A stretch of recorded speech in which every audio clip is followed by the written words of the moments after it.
Hi, Jill.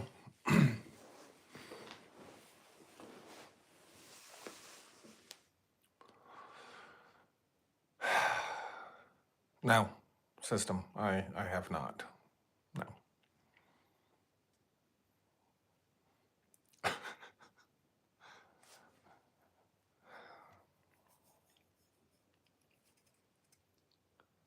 All right.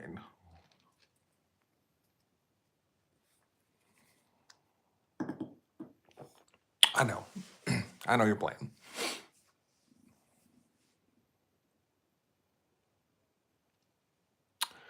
So we got the national average gas prices. What's the point of the topic? The topic can be any question you want to ask about energy. I just put this up here. I'll probably take it down pretty soon. So we're not just talking about gas prices.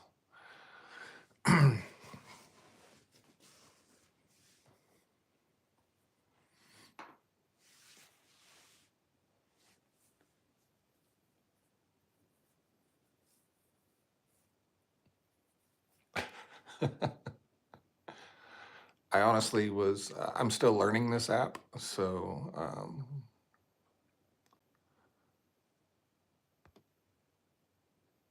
I've been playing with it. That's why that's in the background, actually.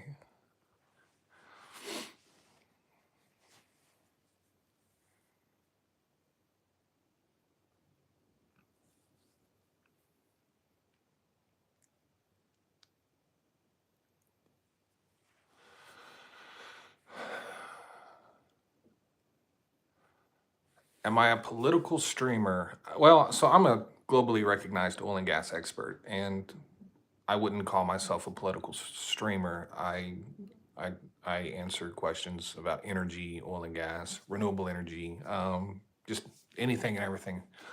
And politics always comes into that, but I'm not what I would consider to be a political streamer. Now, will Canada start sending exports to other markets other than the USA due to tariffs threats? They're already sending as much as they can through the Trans Mountain Pipeline, which goes to the West Coast and allows them to deliver oil to Asian markets. So they're already doing that. And that's really about the only way they can. Um, Hello from the Western Bakken, currently trying to keep flow lines flowing. I bet you are. I bet it's really cold. I bet you're dealing with freezing. You probably have maybe some steamers out there, maybe some methanol, maybe you're cranking on some chokes. I hate that. I hate that. That's nuclear energy, yes or no? I'm a big proponent of nuclear energy. I think we are going to need, definitely need more of it in the future. I prefer nuclear over wind. Yeah.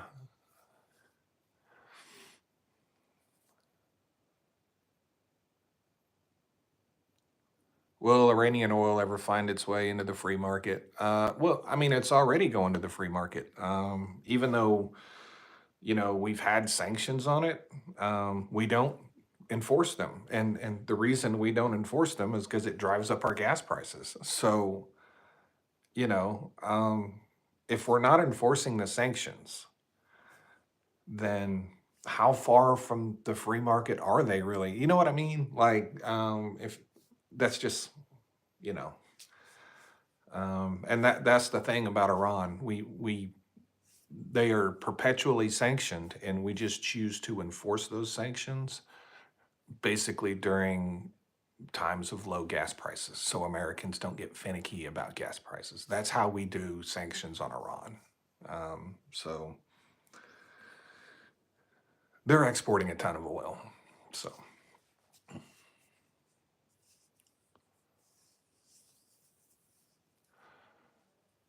your thoughts on the future of hydrogen to replace natural gas as an energy source? I can tell you it's a long ways away.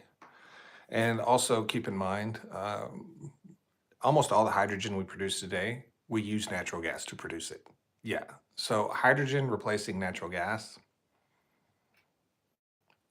The problem with hydrogen is that the simplest way to put it is it takes about 2 units of energy to produce it, to produce 1 unit of energy out of hydrogen. So it's not economically viable. It takes more energy to produce it than it produces itself. And that's the big problem with hydrogen. And I'm sure that's a hump that we will get over. Um, but don't be mistaken, we currently use natural gas to produce hydrogen. So, hi, Donkey. Hi, everyone. I am going to try my best. What is the tipping point in the future as we approach peak oil demand where just enough countries outside of the USA use renewables for their electrification goals so that the demand for oil and gas crashes? So the demand for oil and gas is somewhat of a relative term. You could say the demand crashes, and as long as production crashes with it, that demand is still prevalent in there. You see what I'm saying? So like, you know, people often talk about, peak oil demand, and it wouldn't surprise me if we hit peak oil demand in the next 5 years. And honestly, it wouldn't surprise me if we didn't. Everyone is saying it's going to be much longer than that. If you look at EIA projections and IEA projections and other projections, even the Biden administration, their own website when he was in office still showed us producing as much oil in 2050 as we were today, right? So, um, a lot of this peak oil demand is going to depend on the performance of economies around the world in the future. And we could actually see a day, we've seen it before. We've seen oil demand globally peak and then drop off for a couple of years and then come back up and be higher than it was before. So, but peak oil demand does not equate to prices crashing at all, because what will happen is oil demand will reach its peak and it will kind of plateau right there and it'll stay there for a while, and the drop off after that will be extremely gradual. So there's not just going to be a day where demand falls significantly. um, so it's going to be it's going to be a bit of a lengthy plateau, and then it's going to be a very long decline, and over that decline curve over the years, producers will just choke back production to meet, and investments will start to fall. And so supply will always kind of balance with demand. So don't expect peak oil demand and what comes after that to equate to oil prices crashing, because it won't. It won't. There will still be, when global oil demand was 70 million barrels a day, oil prices were healthy. It's over 100 million barrels today. So if it goes back to 70, that doesn't mean everything's going to crash. It means it's going to take a very long time, because what you have to understand is the population of the world is continuing to grow, and every person on this planet consumes a certain amount of energy. So peak oil demand is even if it was here today, it would be a very long time before it had any type of real impact on the market.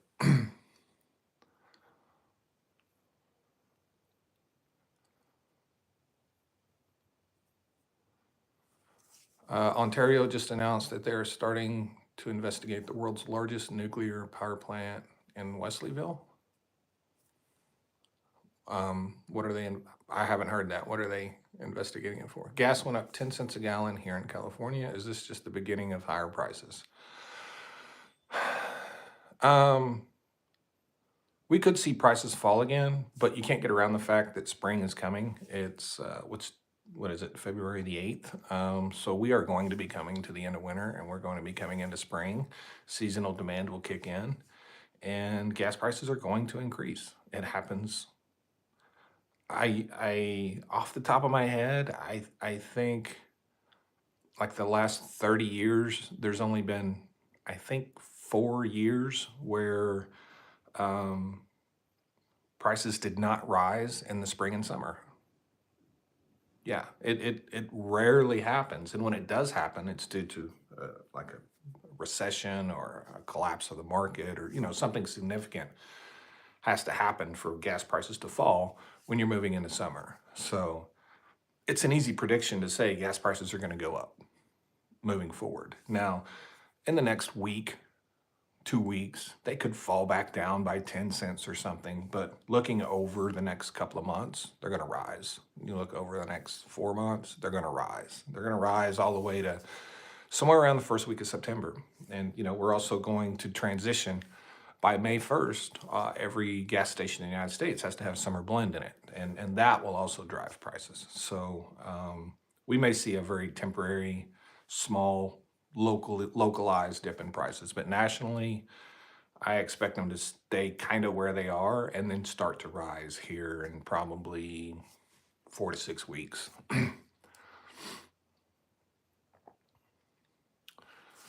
Courtney Carlisle says it's their birthday. Happy birthday, Courtney.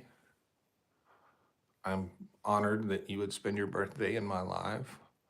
Am I an organic chemist? No, I am not an organic chemist. Um, if that was for me, no, I'm not.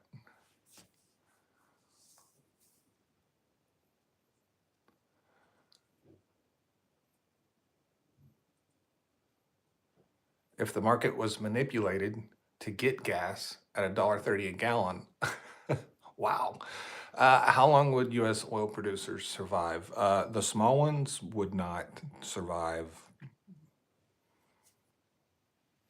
maybe 1 or 2 quarters, maybe, you know what I mean? 3 to 6 months. The big ones would be fine. The big producers would be fine. And the small ones would start falling, like just, and then the big ones would do what they always do and come in and buy all the assets of the small ones. There'd be more consolidation in the market. And when that was over, there would be fewer oil companies controlling more of the supply, which is never good for the consumer. It's never good for the consumer when there's fewer sources of supply, and that is what happens. But $1.30 gas, that's very scary because I can't even imagine how bad it would have to be for gas to be $1.30. We didn't get, like, on a national average, we didn't get anywhere close to that during COVID, and oil went negative. You're talking about like $10 oil, probably, or like that's a really bad scenario. So it would be quick and painful.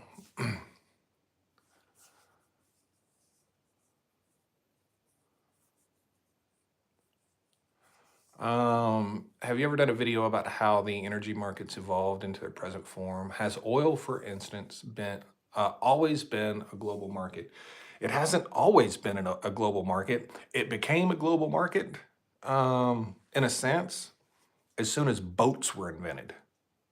I don't know if you ever heard the story about about Shell Exploration and how that company started. That Shell Exploration, the huge oil company, that actually started as a gift shop. The gentleman that started Shell opened a gift shop on the beach of the North Sea, at the beach, and he walked the beach and collected seashells, and he would paint them and do different things with them, transform them, excuse me, into jewelry and things like that. And that's how Shell started, as a gift shop. And then he got an opportunity to start transporting, I think it was lamp oil, from across the North Sea to like London. So because his gift shop had grown so much, people in London loved the jewelry and the knickknacks he made out of seashells. And so he started shipping those knickknacks across to like London. And what occurred was eventually he got the opportunity to start moving lamp oil in that direction. And he was just transporting lamp oil with his knickknacks. And that eventually evolved into at what was one time the largest oil company in the world. That's how Shell Exploration started. So now, whether it was priced, how it was priced globally, I'm not sure when that started. That would have been a long, long time ago, because it would have been something that happened over in stages, like, you know. But yeah, it's been a global market for a long time. The glasses I am wearing are made from oil. Well, they're made from petrochemicals, feedstock that's refined from oil. Yes, that's true.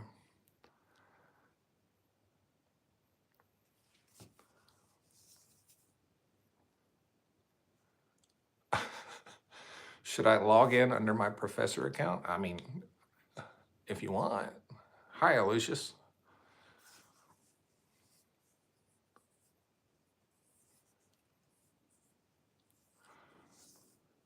Gas prices just hit a high we haven't seen in over a year, from $1.70 to $1.90. That's Canadian per liter.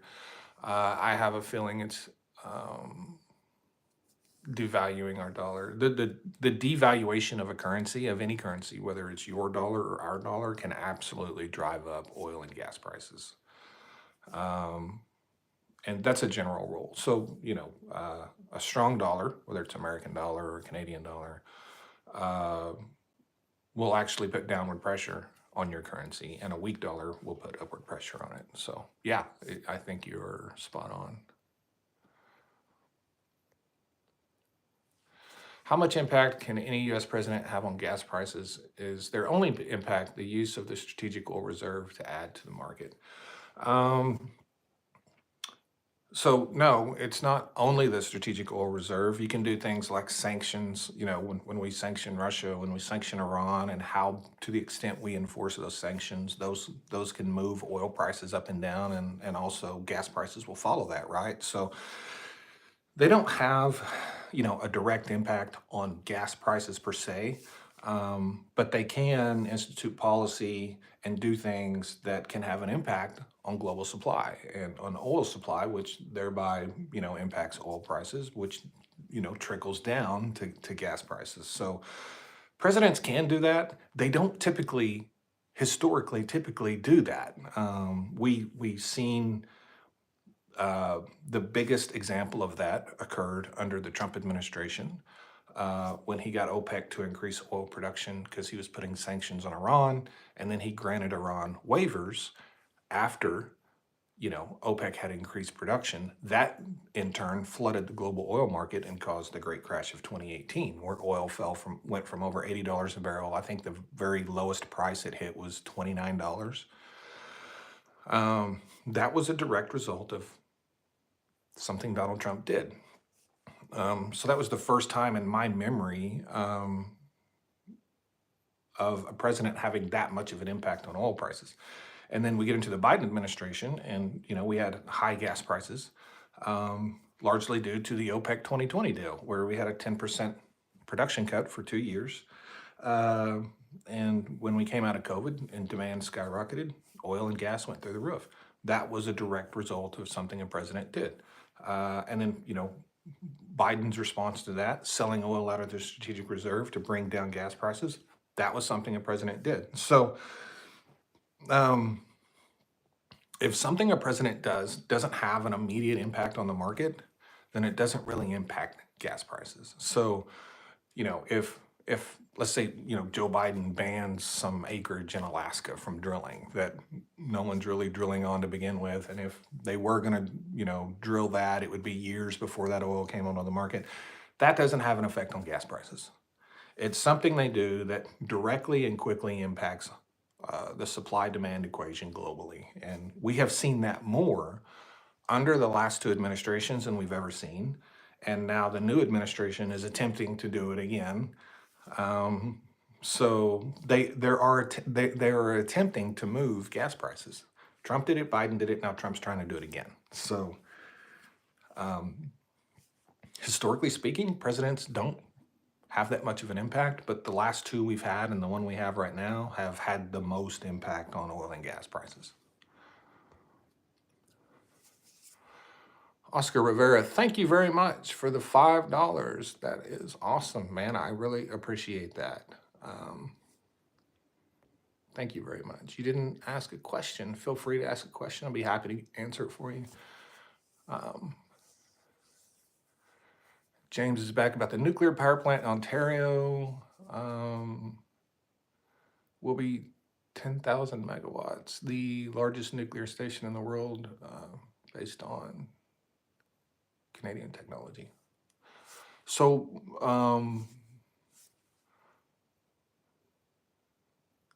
So they're investigating the what the viability of it. I'm still not sure what they're investigating.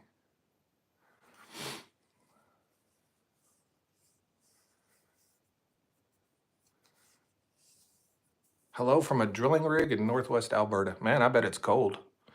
I bet it's cold. I wonder how many layers of clothes that guy has on, Mr. Smarty Pants. Here in North Dakota, gas was 2.49 election day. It's 3.19 today. Yeah. Keep in mind, a lot of people want to talk about gas prices, where it was a month ago, where it is now. Everything we've seen regarding gas prices since the election of Donald Trump has mostly just been normal market activity. Joe Biden didn't do anything before he left office to directly impact gas prices. And although Donald Trump has done a lot of talking, he hasn't done anything yet to really affect gas prices. So everything we're seeing, I know everyone wants to get political and talk about, this president, that president, and this is normal market fluctuations. Everything we have seen is normal market fluctuations. Given Tesla's crazy valuation, maybe that will crash soon, giving us 5 to 6x Enron crashing. I don't disagree with you. I'm anxious to see how all of this will impact Tesla stock. And if I was a Tesla shareholder, which I'm not, I would have unloaded that stuff probably on election day or before. So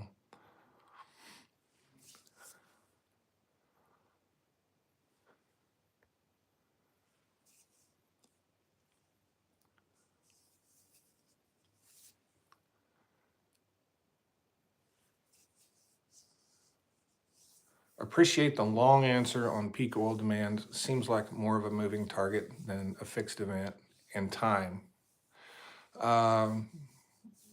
With dire world-changing consequences. Yeah, a lot of my answers tend to be long because you can't answer questions about the global energy supply chain without it taking at least a couple of minutes. Like I could answer it in one sentence, but everybody would be like, "Wait, why?" or "What does that mean?" You know what I mean? So I do try very hard to get all the questions. I thought under $13 a barrel was really bad 30 years ago. It was. Yes, it was. And I remember that. I do remember that.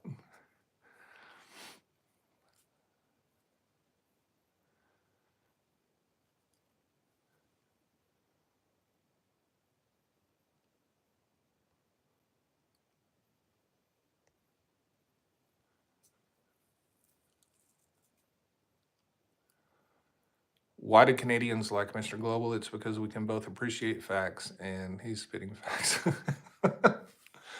Well, thank you for that, One Destroyer.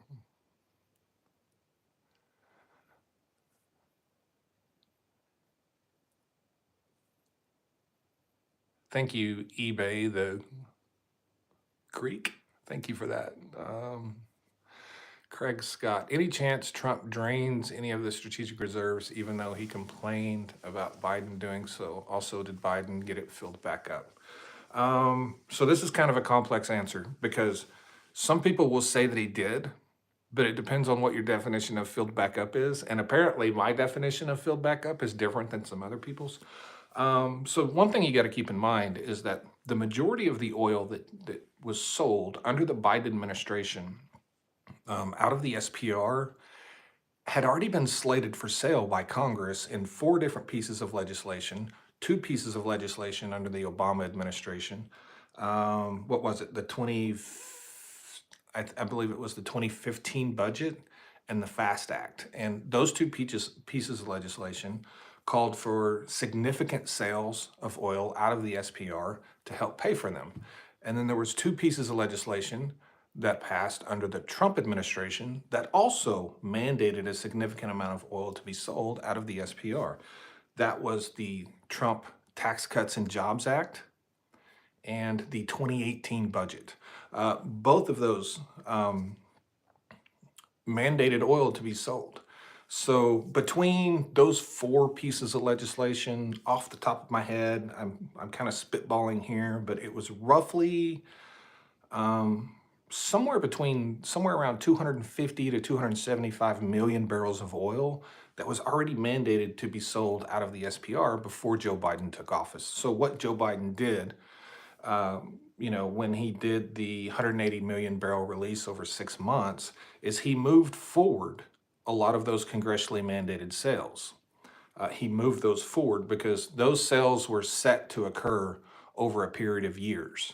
And so he moved all those forward, and he sold all that oil in the second half of 2022, basically.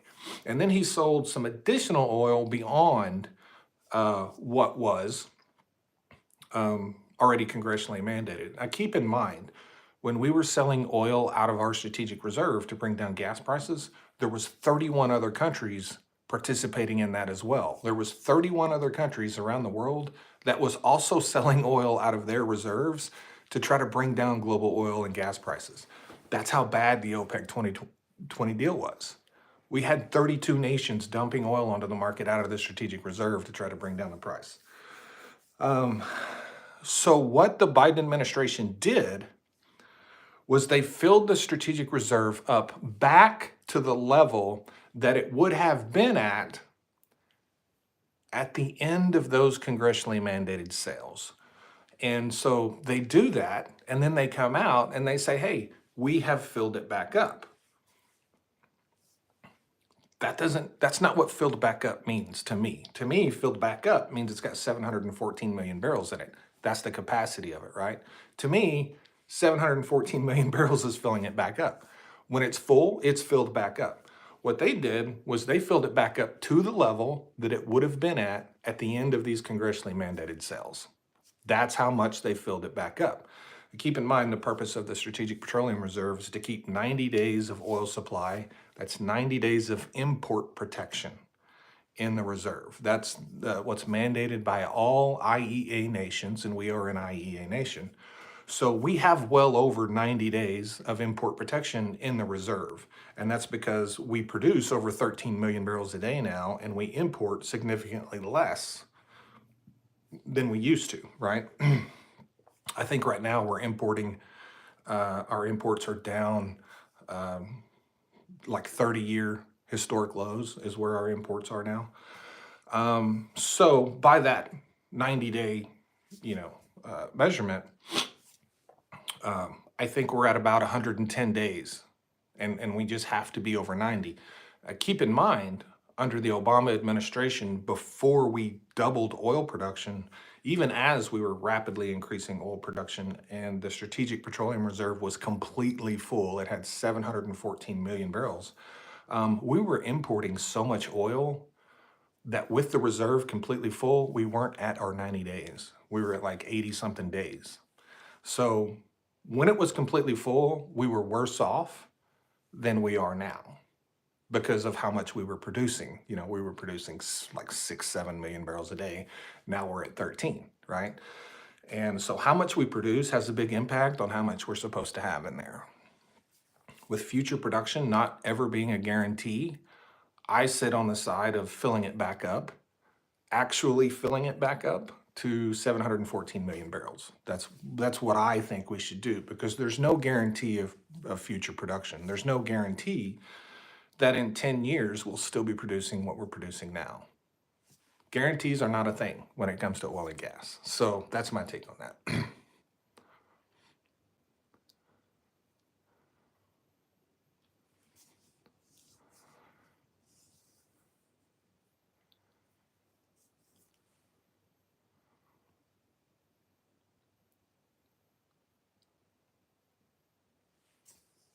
$5 super chat. Thank you so much, Professor Sergeant Jams.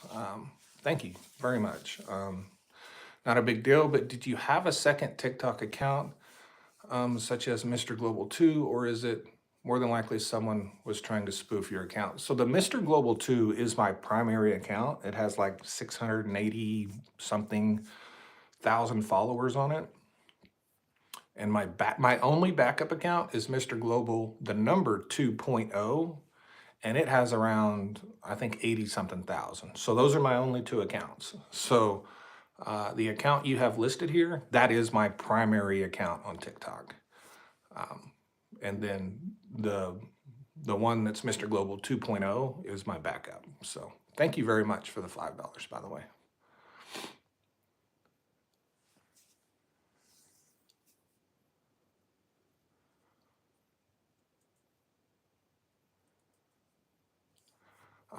If you could take a guess, how long would it take to run oil and natural gas pipelines from Alberta to Quebec and build an LNG plant for transport to European market? Well, the thing is, we're talking about Canada and we're talking about Canadian regulations. And for me to guess how long that would take, I mean, I could easily just say, I don't know, 20 years, because if Canada wants to do that, they're going to have to loosen up. They're going to have to loosen up, and that doesn't mean that they have to do things to harm the environment. They don't have to go crazy, but my experience with Canada is very difficult to do those things.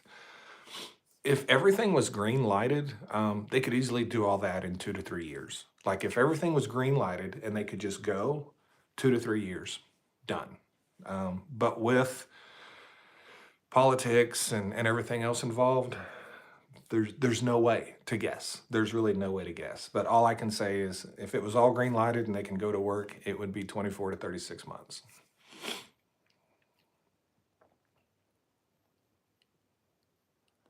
Please like the live, and thank you to my moderator Jill. Just want to say thanks for keeping us informed. Thank you, Oscar, again. Mr. Smarty Pants, it's below 30 at night, but I'm inside a lot. I'm a directional hand. The poor rig hands freeze. Yeah. Yeah. You probably have a nice little warm trailer to sit in while they're out there freezing their asses off. Hi, Juju. See you quite often here. Hey, Mr. Global and chat. How long ago did this start? I didn't get a notification. We've been going for 34 minutes. And I don't know how long ago your comment was because I'm trying to keep up.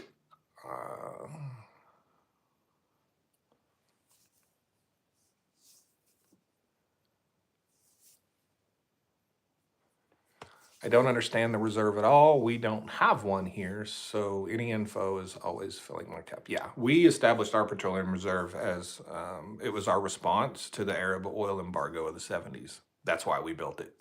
Yeah, we basically were completely reliant on foreign oil and we got cut off. So we built a petroleum reserve. Yeah, sometimes YouTube is really bad about sending people notifications. It really is.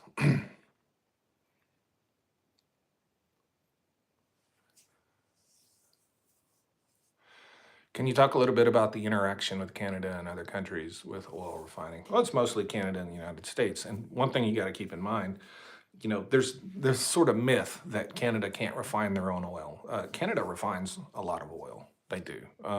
Canada refines almost 1.8 million barrels of oil a day, and their consumption is of a little over 2. So, I've said this before, Canada's not any worse off than the United States when it comes to refining. They're not, it's not near as bad as everyone says it is when it comes to refining in Canada, But they are a huge producer and a huge exporter of oil. They produce significantly more oil than they consume. They have 40 million people, and we have 340 or 50 million people. So, but one thing you got to understand, in many cases, oil and gas operators in Canada are largely invested in the refineries that in the United States that their oil ends up at.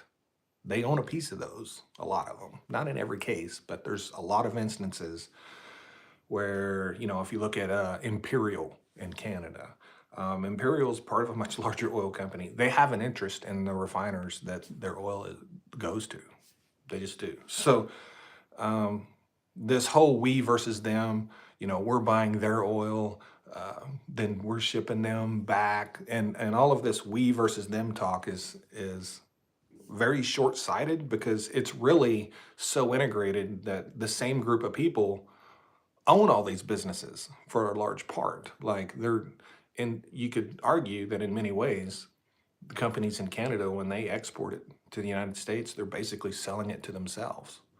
And then whatever they send back to Canada, like up line 9 to the east, they're buying it back from themselves in many cases to an extent, right? So it's very deeply integrated. And just because there's an imaginary line between the United States and Canada doesn't make it otherwise, right? That's just an imaginary line. It's this isn't a us versus them thing, and there being an imaginary line there doesn't make it a us versus them thing. So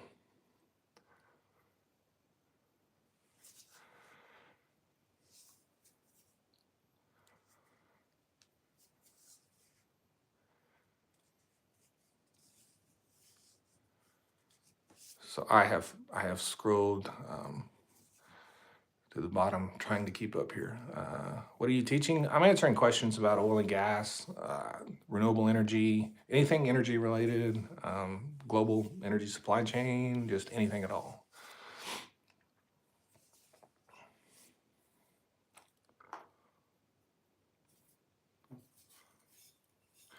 The imaginary line is called a border. It does exist. Yeah, but it doesn't exist for money.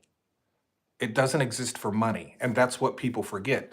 Just because you establish a border that puts some restrictions on people going back and forth doesn't mean that it exists for money. And it doesn't exist for money. It really doesn't. And you can slap a tariff on that and say, now there's a border that exists for money. That just makes it worse. So, the imaginary line that I'm talking about, we're not talking about people going back and forth. We're talking about money and greed. And that is always more powerful than anything else. That is more powerful than anyone's opinions on borders. That's more powerful than borders. Money knows no borders. If we're just talking about money, you might as well just erase all the lines because the wealthy people in this world control it and they don't give a fuck about the borders and they don't care if you do either. Sorry.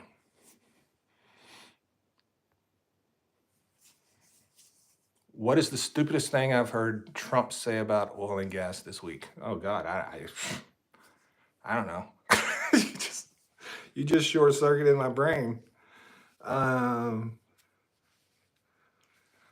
it might have been a couple of things. So it might have been that one day there was some talk about blowing Iran to smithereens, and then the next day wanting to go do a nuclear treaty with them and make a deal with them after, that was, and then Iran basically told him to get bent. So.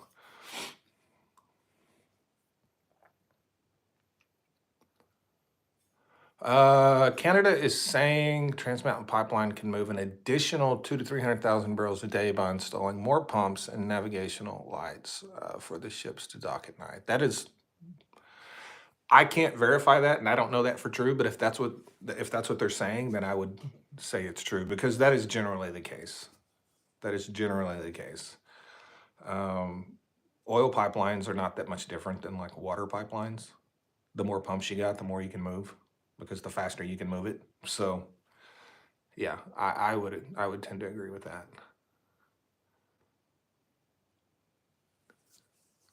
Mr. Global, thanks for the answers. One more question. Is there a dollar per barrel that makes companies not want to invest or expand fracking?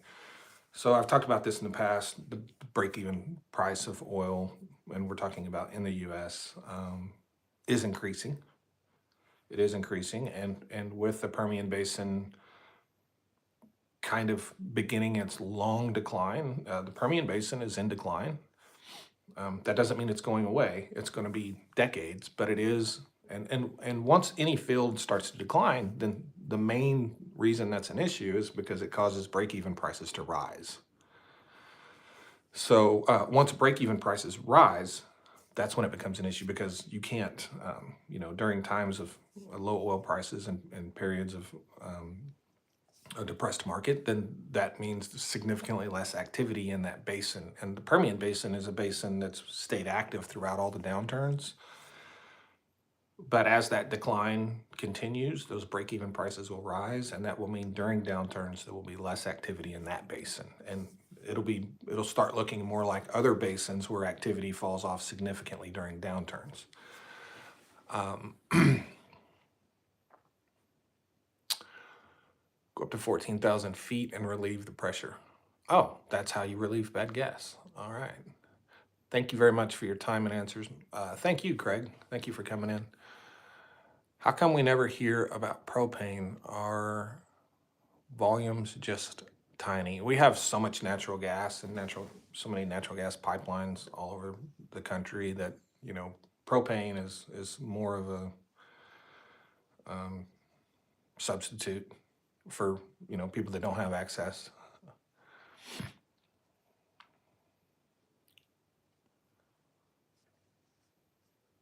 Thank you, Fisco. Thank you very much. My favorite song? Man, I don't know. Jill, what's my favorite song? I don't know.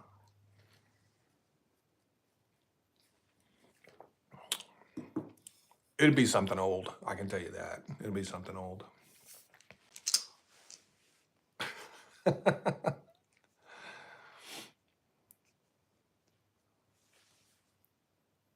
That's right. Don't be crop dusting anybody.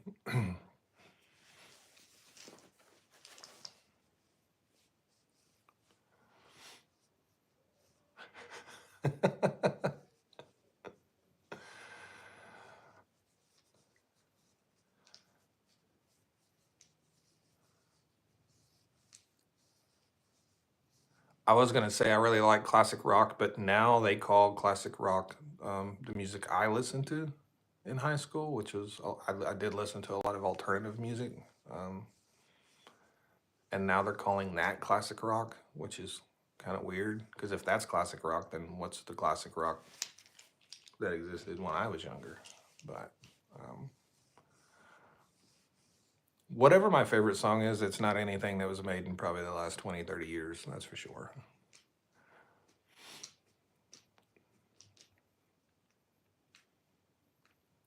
There are city buses running on propane in Maine. Yeah, that's a thing. It happens in different places around the country.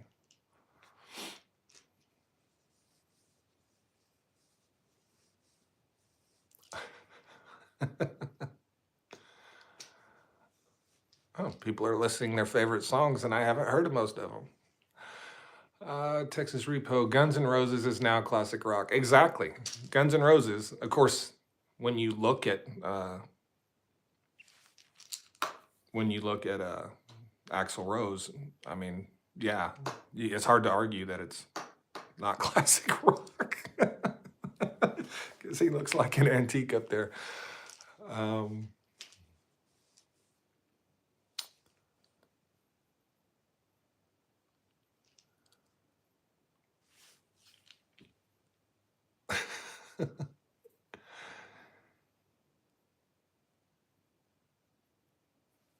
there was a petrochemical complex built in Alberta to use excess propane and make uh, polypropylene pellets.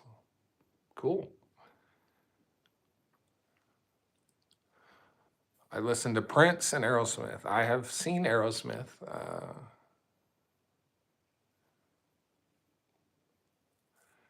Queensryche. I was a Queensryche fan too.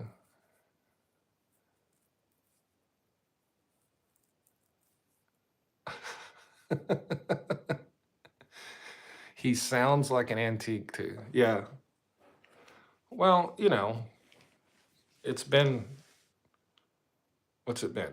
30 years for Guns N' Roses? I mean, he's not going to sound the same.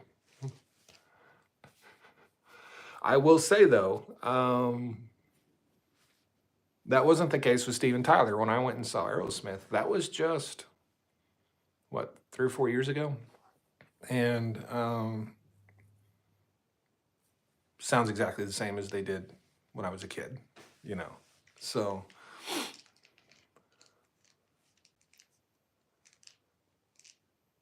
Daryl Hannah said she drove a car powered by fries grease. Is that possible? Yeah, that's absolutely possible. Um, Molecularly speaking, it's very simple to the simple. It's very similar to diesel. Um, but yeah, that's totally possible.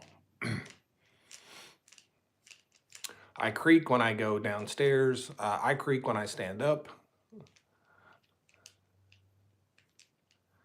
Saw Aerosmith in concert with Kiss. That's cool. That's cool.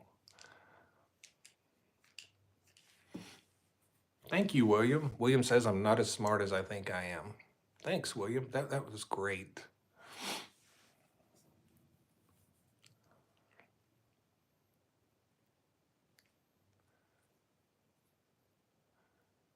Has any administration asked you to work with them? No, I'm not that high up on the food chain.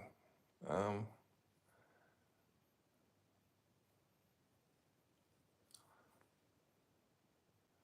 would you be able to do a longer video on how refineries work? Absolutely. Yeah, I can do that. That's something I haven't touched on a lot. Thank you very much, Nikki.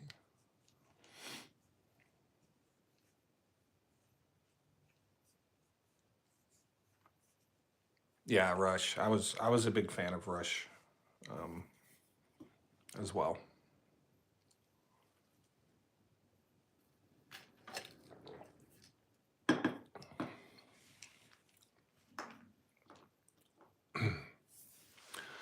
So I completely forgot, but I wanted to take a moment. Um, Daniel, username Daniel, um, sent me $500 and blew my mind. I don't know. All I can say, Daniel, is thank you very much. Um, that was something else, and I am going to take that money and put it towards a good cause. But that was an unbelievably kind gesture. So thank you very much, Daniel.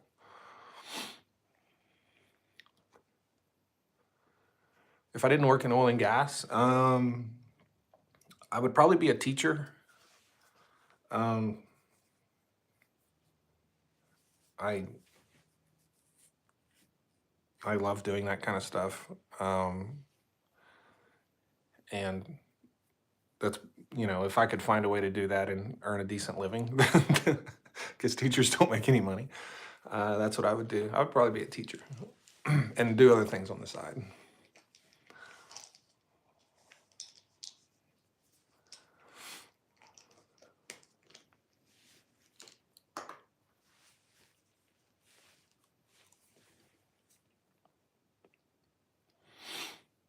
I keep getting ignored. Sorry, I'm not sending $500. Well, I'm sorry I haven't seen your comments, Casey. There's a lot of comments I'm trying to keep up with, and I would never ask anyone for $500. And I was shocked that someone sent me $500. And it's not my fault that someone sent me $500, and I certainly don't expect anyone to send me $500.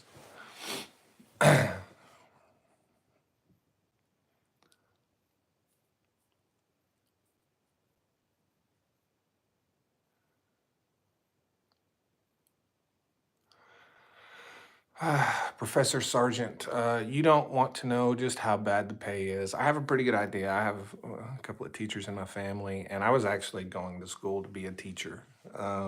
And, this was what, 30 years ago. And when I found out how much they made, I stopped going to school to be a teacher and I stayed in the oil and gas industry. So, looks like we're going to trip out. Night shift is going to be pissed. Oh man, tripping out in unbelievably cold weather. That's got to be great. I hope it's not a wet trip. Um, You are a teacher much more than you realize. Yeah, I think that's why I do this because I really enjoy it.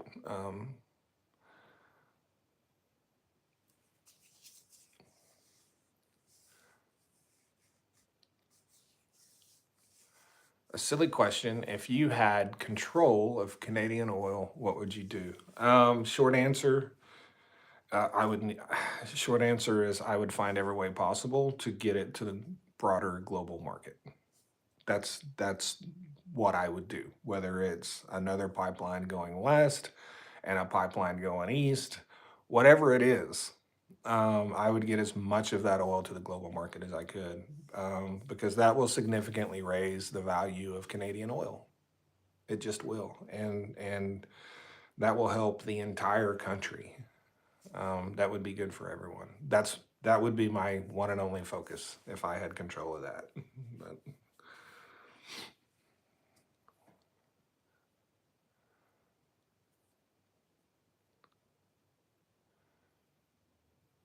they pay teachers well in Canada. I didn't know that. I didn't know that, but that's good. They should. That makes me like Canada even more.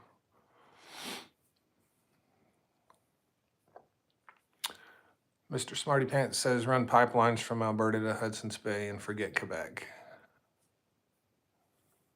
Sounds like good advice from someone who knows.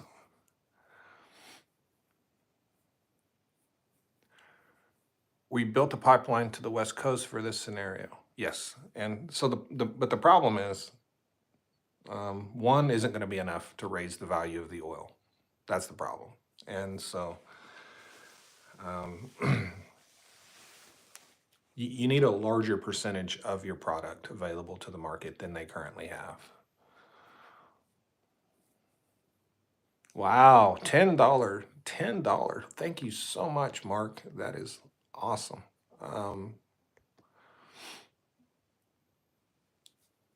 Mark says, keep sharing. I absolutely will, Mark. Thank you so much.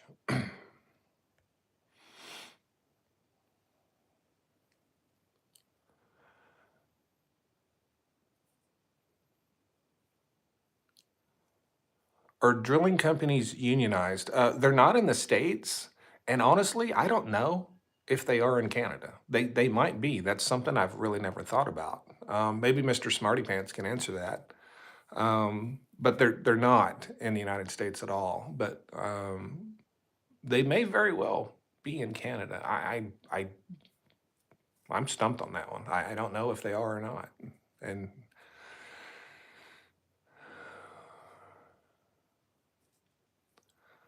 if I was guessing, I'd say no, but I honestly don't know. I saw you on Unlearn 16 and have been watching you ever since. Your information is appreciated. Was that her podcast that I was on that you saw? Yeah, she was very. I made an offer to help her with her class. She was talking about oil and gas and getting a few things a little bit off. I went and did her podcast, and then she showed it to her class where she answered all the questions they had. So that was pretty cool.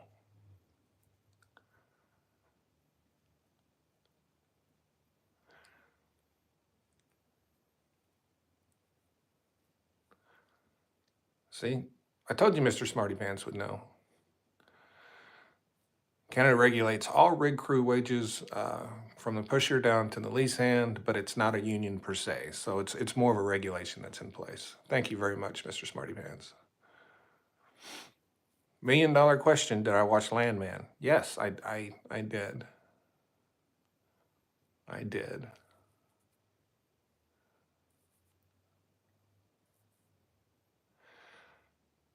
Are you going to do a live with her class? I don't know. I don't know.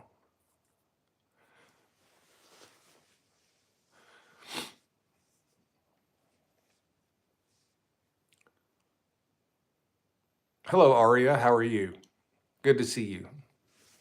Thank you for coming in.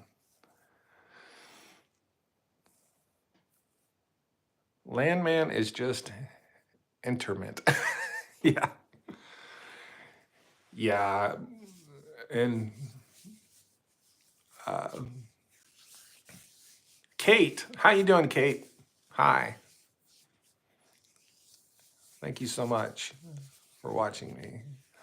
Um, we are answering. I'm a globally recognized oil and gas expert, and we are answering. I am answering questions, energy related questions. It can be oil and gas, renewables, doesn't matter. Yeah, Landman is not a good depiction of the real oil field. It's not. So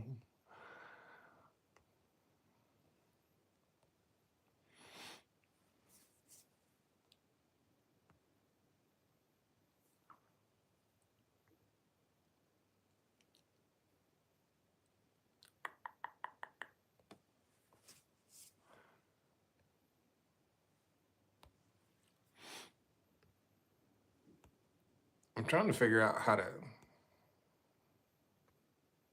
do something here. I don't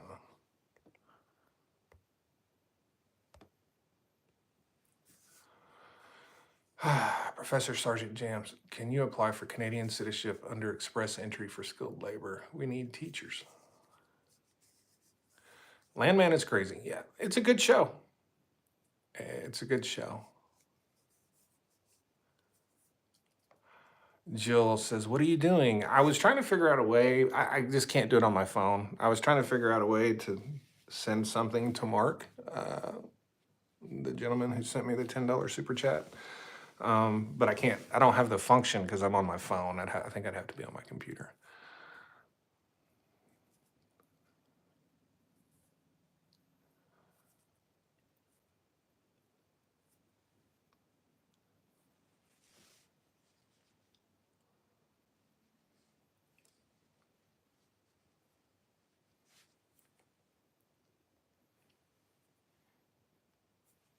Thank you very much for coming in, Professor Sergeant Jams.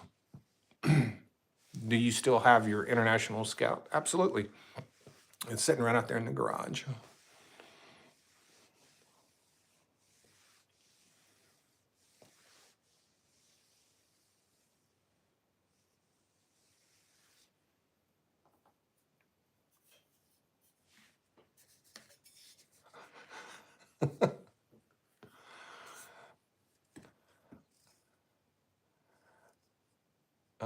What are your thoughts on Enbridge powering data centers in the US? I mean, I, I don't really have a lot of thoughts on it. Then, I mean, someone's going to do it, and it's going to be a big midstream company. So,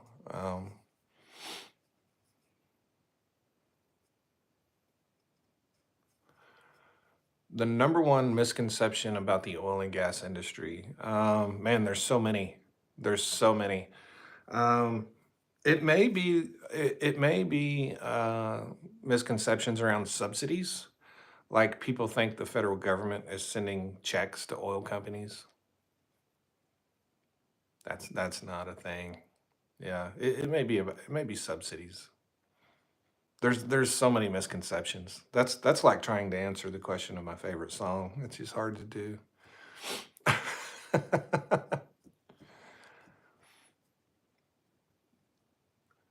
When Trump crashed oil the last time, several refineries went offline. How difficult would it be to bring them back on?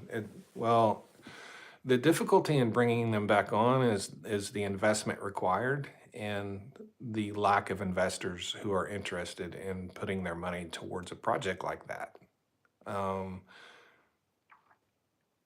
you have to keep in mind, people that have a lot of money are the people that really make all these decisions. It's not politicians. It's the people that have the money to do it. And if you're worth a lot of money or you control a fund that has a lot of money in it, your responsibility is to park that money where you will get the best results. And there's so many opportunities to invest money in different industries that, refining is just not at the top of the list. And, if it was your money, you would look for the best place, whether that's technology, healthcare, pharmaceuticals, defense contract, whatever. You would find the best place to park your money, and that's what you would do. So that's why it's difficult to get refineries back up and running again, is because the capital investment is not there. because there's just places to make more money. So,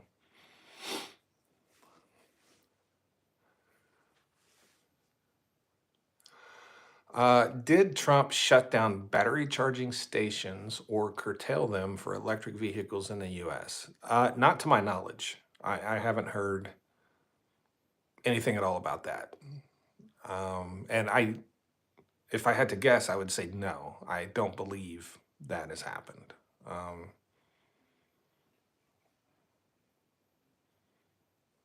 but yeah, I could be wrong. But I've heard nothing of that. So the money that was um, in the Inflation Reduction Act, the money that was approved through that piece of legislation to help build out electric charging stations is congressionally approved funds, and the president can't put a stop to that. And if if he has tried or done something to that end, it's likely to be overturned in court. You would need another congressional act to reverse that. So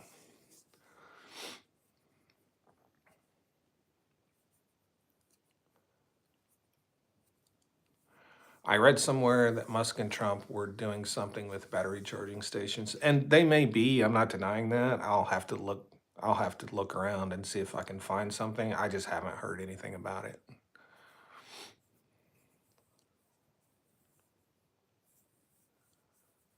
Can refineries stop and start easily, shut down for a few months and start them back up? It depends on the refinery. They can. I wouldn't I wouldn't describe it as easy. There's a startup process, there's an inspection period, there's a lot of stuff. You know, if you have a refinery that's been down for a few months, you basically need to cover every square inch of it and make sure it's all safe and everything's good to restart. And then you go through an inspection process and a startup process. So a few months isn't, if it was a few years, it would be much more difficult. So I wouldn't say it's so burdensome that it would prevent someone from doing it. It's just the profit margins in refining aren't attractive to people with a lot of money.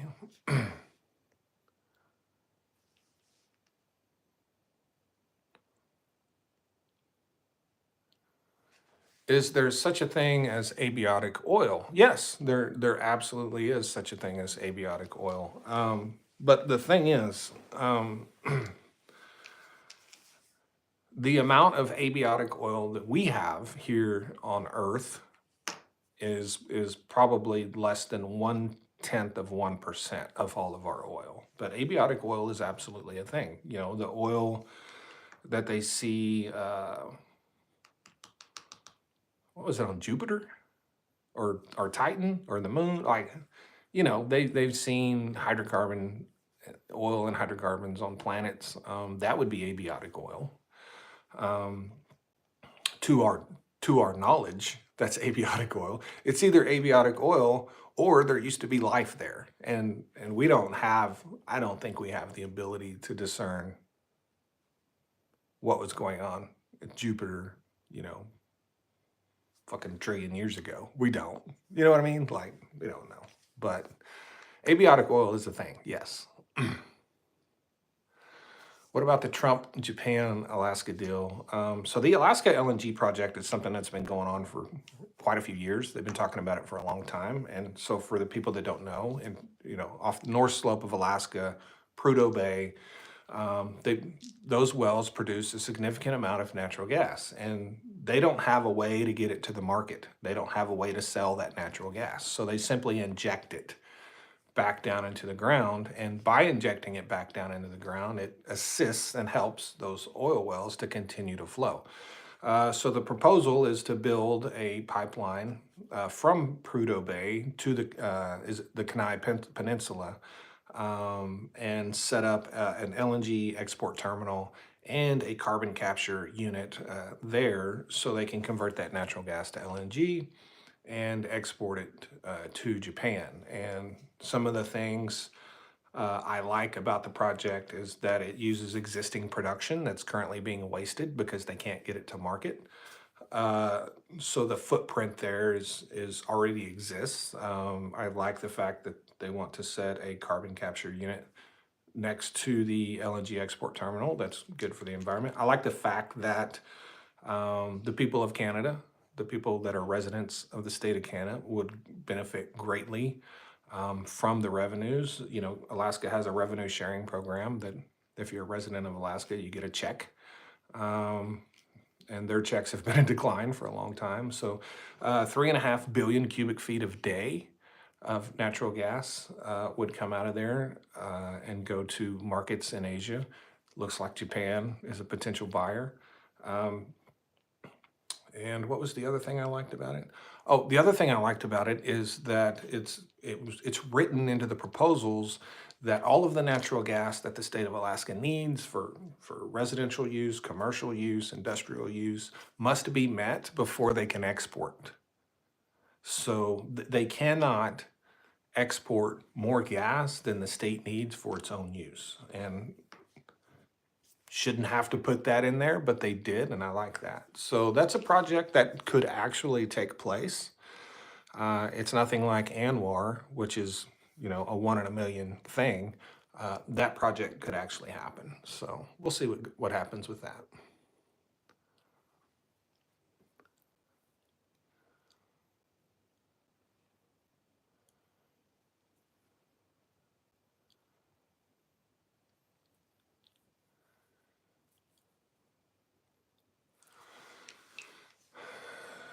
Mr. Smarty Pants says he read something about Trump reducing something with battery charging stations. It could be subsidies or something along those lines. But I haven't read about it.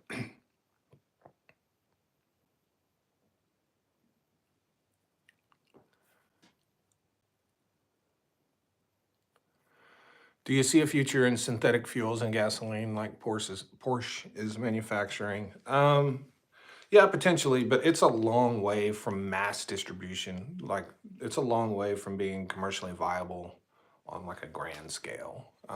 But yeah, you know, many years down the road, at some point in the future, it's something that could be definitely used.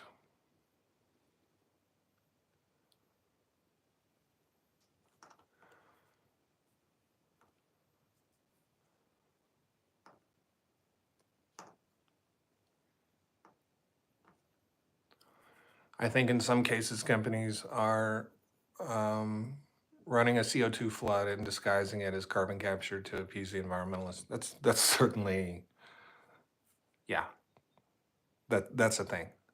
Yeah.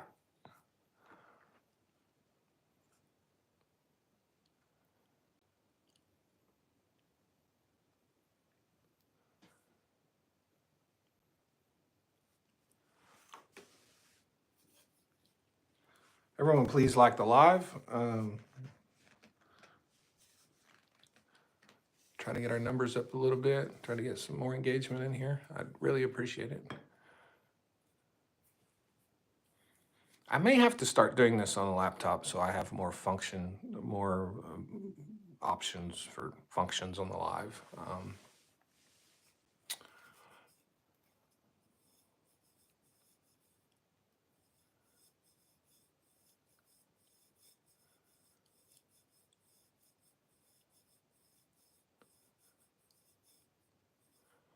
What's your view on climate change? Climate change is a thing. Yeah, climate change is a thing. And my views are kind of across the board on this. Climate change is a thing. Net zero by 2050 is not. So it is a complete impossibility. And it was from the beginning. And, you know, so that doesn't mean that we shouldn't, you know, be doing things to help the environment. Um, and I know they wanted to set a goal, but I don't believe in setting completely impossible goals. And net zero by 2050 is the most impossible thing that anyone's ever dreamed up. It literally is. It is. And if you looked at the things we needed to achieve and the timelines we needed to achieve them in order to reach net zero by 2050, you know, there's a dozen things on that timeline that we should have achieved 5 years ago that we don't even have 1% completed.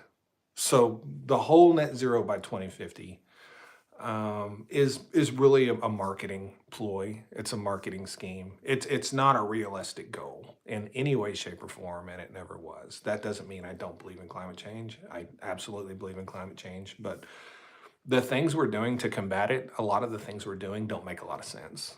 Um, I often say that our best scientists spent decades studying climate change, and they used science and data and historical knowledge. They just, and then we decided, okay, we're going to combat climate change, but we didn't take a scientific approach to combating it. We just started handing out money to anybody that would do anything that was, appeared to be good for the environment. And when you're building out, there's a reason we have city planners that actually sit down and design and plan the way a city should grow. There's a ton of science and research and data that goes into that, because you're looking at demographics and traffic patterns and, where's your industrial base going to be, and so planning a city is a very extensive, deep dive, well researched thing, and we're doing that on a global scale with little to no planning. Like, we're shelling out the dollars, and you know hey, I'm gonna get all this money and I'm gonna build a wind farm here. Okay, great. Uh, what's that city gonna look like in 10 years, in 20 years? Is that wind farm gonna be able to sustain the needs of that area as its industrial base grows? Like, these are all very basic questions that I don't think are getting asked and answered the way they should be.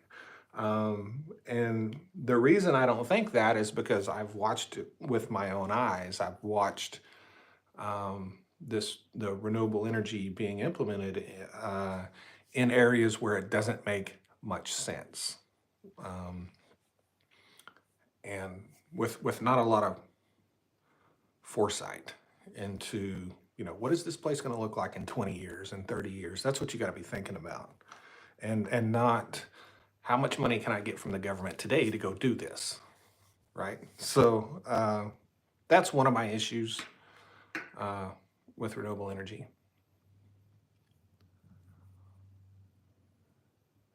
Sadly, it's political, and yet they want to terraform Mars. Exactly.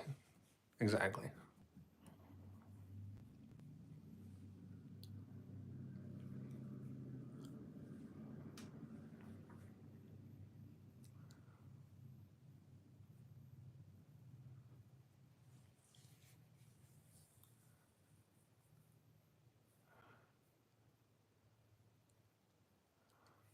Wind and solar cannot be frontline generation. Their duty cycles are in the mid 30% and can't replace sources that are 80% and above. That's exactly true.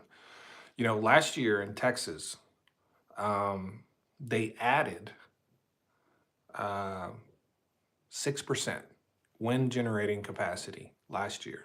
Actually, it was 2023. In 2023, they added 6%. They increased their capacity to generate wind energy by 6% in 2023. They also produced 3% less wind energy than they did in 2022. And that was because the wind didn't blow. And we have a thing with climate change called wind droughts. And it's something that we've always had, but it's something that's becoming more prevalent. And so there's been quite a few areas around the world that has gone through, and these wind droughts can last as long as like a rain drought. They can last for a year, 2 years. And it doesn't mean the wind doesn't blow, but if the average wind speed on any given day is a couple of miles an hour lower than it typically is, then that has a huge impact on the amount of wind energy that is created. Does that make sense? Like, it's not that the wind just stops, but even slight decreases in average wind speeds on a per day basis over a year has a massive impact on wind energy. It just does. And so and the bad part about it is there's no upside. So the wind blowing 3 miles an hour faster on average doesn't give you more wind, because it's not that efficient, right? It doesn't give you more energy. It's not that efficient, right? So there's limited upside and there's a lot of downside with wind speeds. But yeah, that's exactly right.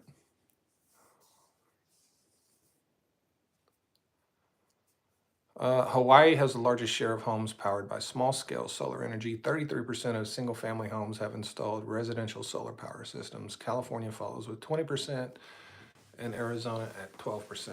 And one of the things that I think is a mistake that California did, that they've actually harmed their solar industry. But the fact of the matter is, there's areas where they produce more renewable energy than they need, um, and they basically have to shut it off. They basically have to shut it off. But um, I'm a big fan of solar. I think solar has a ton of upside in the future, and I think the efficiency of solar has a ton of upside as well.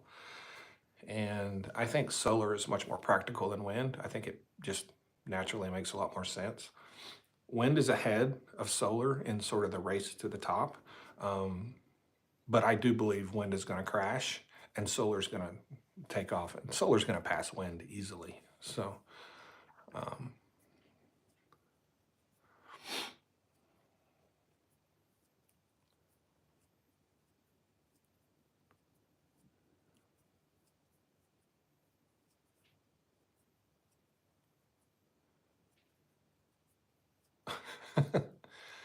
Chef Peyton says, "Can you ban me?" I mean,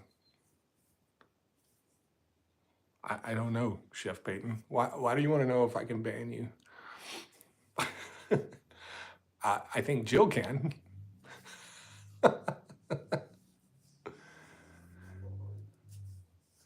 Geothermal is good. You have to drill for it. Yeah. So I actually used to work for Cindy Taff. Cindy Taff is the CEO of Sage Geothermal, and Sage Geothermal is a big up and coming geothermal company. And she is a retired Shell executive. And yeah, geothermal has a lot of promise. I was actually in a documentary recently, um, put out by We Maple, which is from Canada. And if you go to the We Maple website, We Maple Media, if you go to their website or their YouTube channel, I think it was episode 3. It's called the Black Swan Event. It's a short documentary. It's probably 20 minutes long. And I play a role in that where I just say a few things. But that was pretty cool to get to do that with those people. And one of the people from We Maple is also retired from Shell, which is where I used to work. So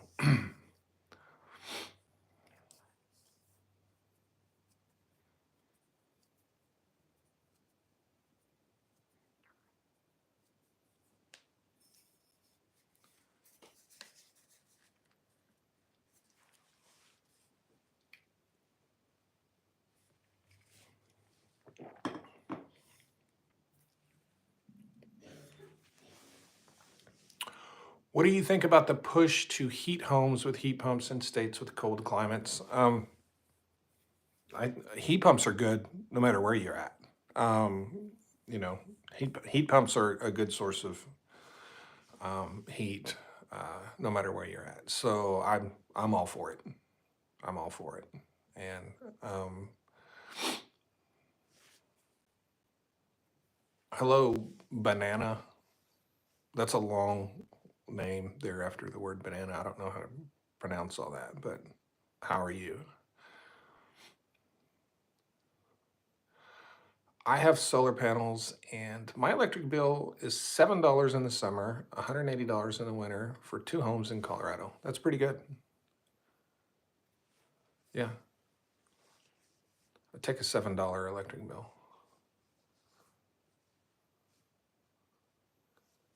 Can I do a backflip? No, I absolutely cannot. I have a lot of metal in my body. I've suffered a lot of injuries over my lifetime. I have an artificial hip. I have I have a lot of screws and pins and things and different bones. There's no chance in hell I could do a backflip. That's not a thing. So, um, have I written a book or books? I haven't written a book yet. I'm in the process of writing a book on the oil and gas industry. But the last book I wrote is called Kuwinda, Kuwinda, and it's a story about a group of rich guys that go to the Serengeti, African hunts, and they try to set up a high fenced hunting resort in the Serengeti, and it's a pretty. I think it's a pretty cool story. Made the bestseller list. Um, but that was my last book. It's a quick read. It's available on audiobook through Audible or iTunes or wherever you get audiobooks, and it's also available on Amazon and other places. So, good afternoon, California.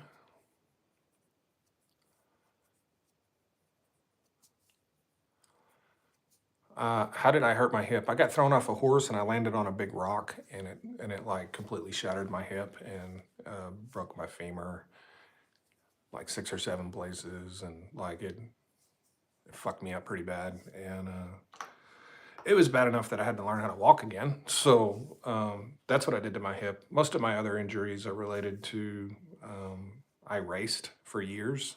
I used to race dirt track, and I got into a couple of pretty bad accidents, which severely aggravated some old injuries I had. And I've had a couple of injuries working in the oil and gas industry. So I'm kind of pieced together in a lot of ways.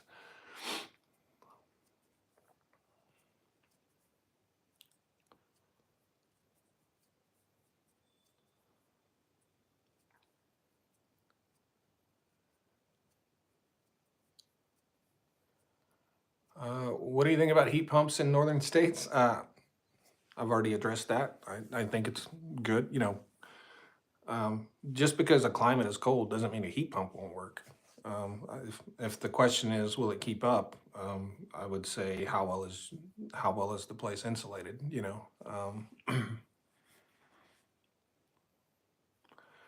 Elon Musk is reopening um, 3 Mile Island. I thought that was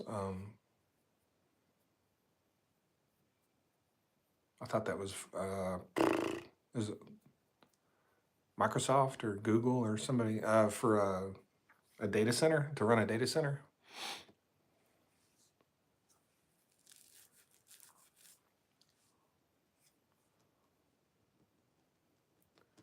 Any small cap energy companies I should invest in? I really don't give investment advice, but I would say if I was going to invest, I would look for midstream companies and upstream producers who are basically natural gas producers.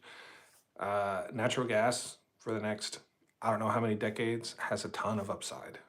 A ton.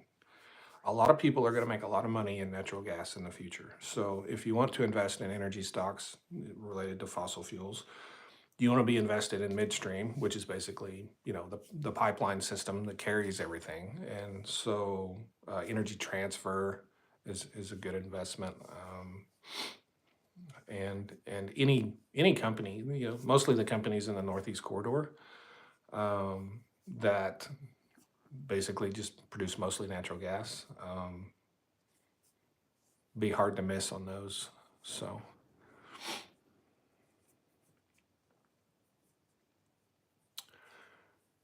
do you view electricity as a competitor? No, I don't view electricity as a competitor.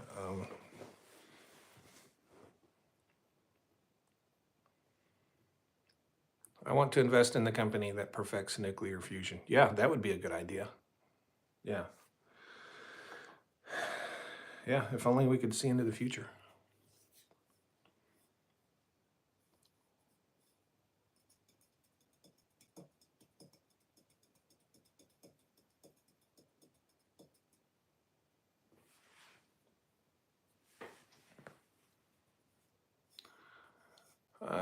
Josie Wells, thank you for the info on oil and gas. It's refreshing to hear sensibility. Thank you very much for your comments.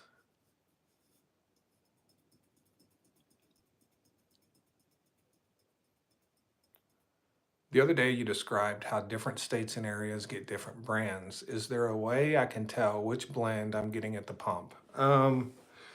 It's not uh, brands, it's blends.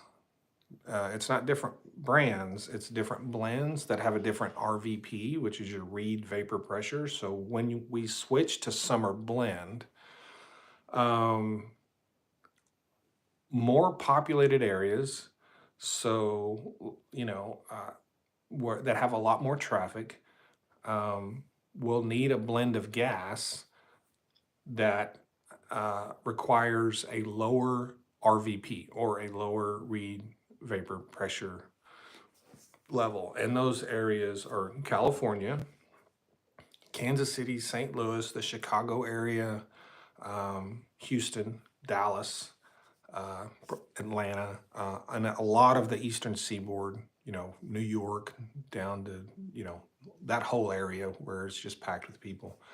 Um, Maricopa County, Arizona, a lot of those places get a different blend of gas than the rest of the country. And it's to reduce smog. You can Google that, and on the EIA website, um, I would type in RVP map EIA, and you can find a map that will show you the types of blends all over the country. Yeah.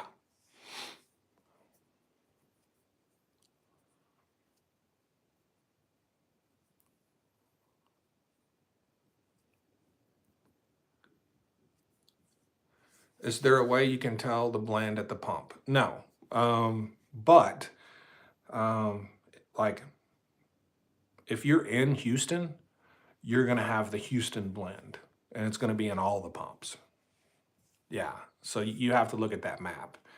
And it really doesn't matter that much what blend you have. Like it's not a huge thing. But if you're just curious, you can find it on the map. And those are legal requirements that those blends be present in those pumps. So, if you live in St. Louis, whatever the RVP is, I think it's 7 in St. Louis.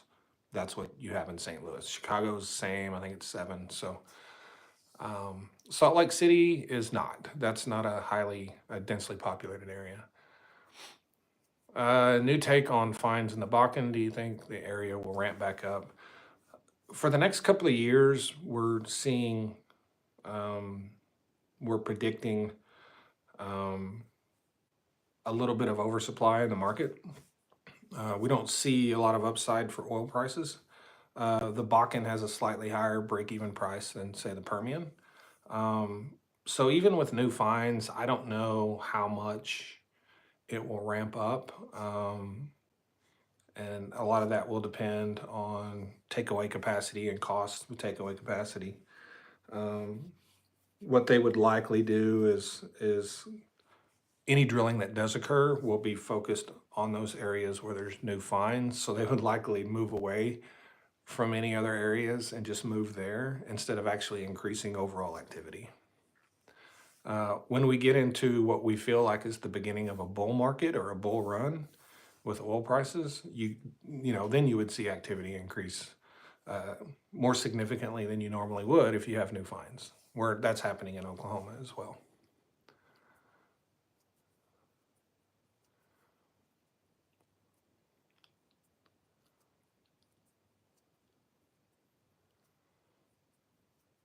What are your thoughts on ethanol blends? Are they actually worth the hype? So ethanol is a little bit cheaper. It does reduce your fuel mileage. Um, I can't remember who it was. There was someone in here the other day because someone asked me about how hard they are on engines, and I couldn't answer that question because I'm not a mechanic. And I think a couple of different users mentioned that ethanol blends much harder on rubber material, gaskets, things like that. So the real question is, if you're losing fuel mileage, does the ethanol bring down the price enough to make up for the loss in fuel mileage? That depends on the price of gas. So there could easily be scenarios where you're paying less for gas, but you're filling up more because you're getting worse fuel mileage. And if you're doing that, you might as well just buy the gas that don't have ethanol in it. You will pay a little more each time you fill up, but you'll fill up less over the course of a year. You'll end up paying the same thing, and then you don't have to worry about if it's good for your engine or your injectors or any of that. So, um, yeah, that's kind of the thing with ethanol.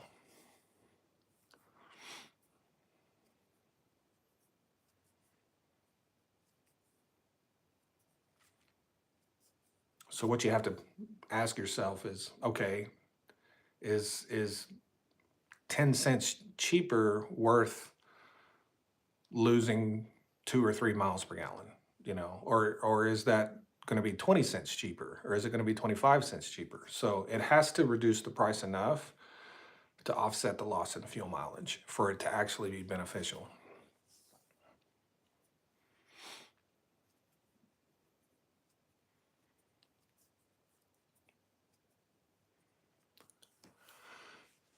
I think I might have missed a question. Jeff says they just add anti-gelling agent to winter diesel fuel. Diesel will turn into a gel when it gets colder than 20 degrees or so. The colder it is, the faster it will gel. And Jeff is 100% correct on that. Thank you, Jeff.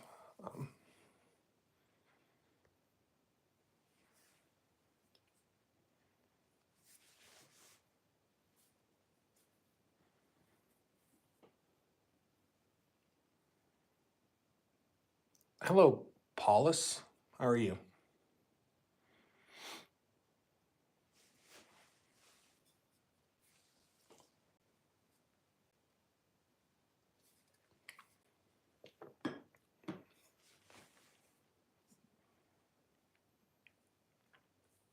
So once again, Mr. Global, globally recognized oil and gas expert and energy expert, and I'm taking questions, oil and gas questions, or any other energy. If you have questions about, pretty well versed in the global energy supply chain. We can talk about other countries' energy. We can talk about imports, exports. We can talk about anything energy related, and I can answer your questions the best I can. Hello, EBR. How are you?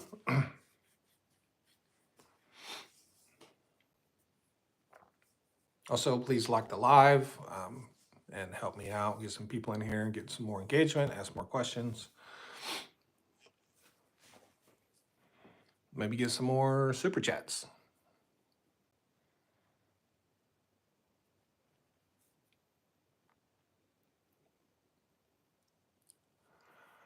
Can Canada really shut down the US electricity?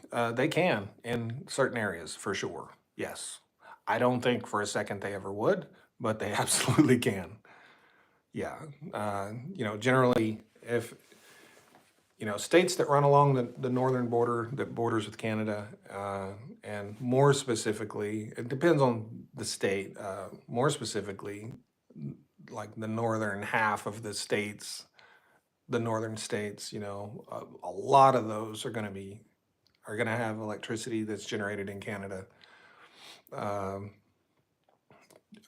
transmitted into them. So yeah, Canada could do some pretty good damage. But that would be a very extreme thing to do. That'd be a very extreme event. And, with our current administration, they would probably, knowing them, they would probably consider that an act of war or something. So,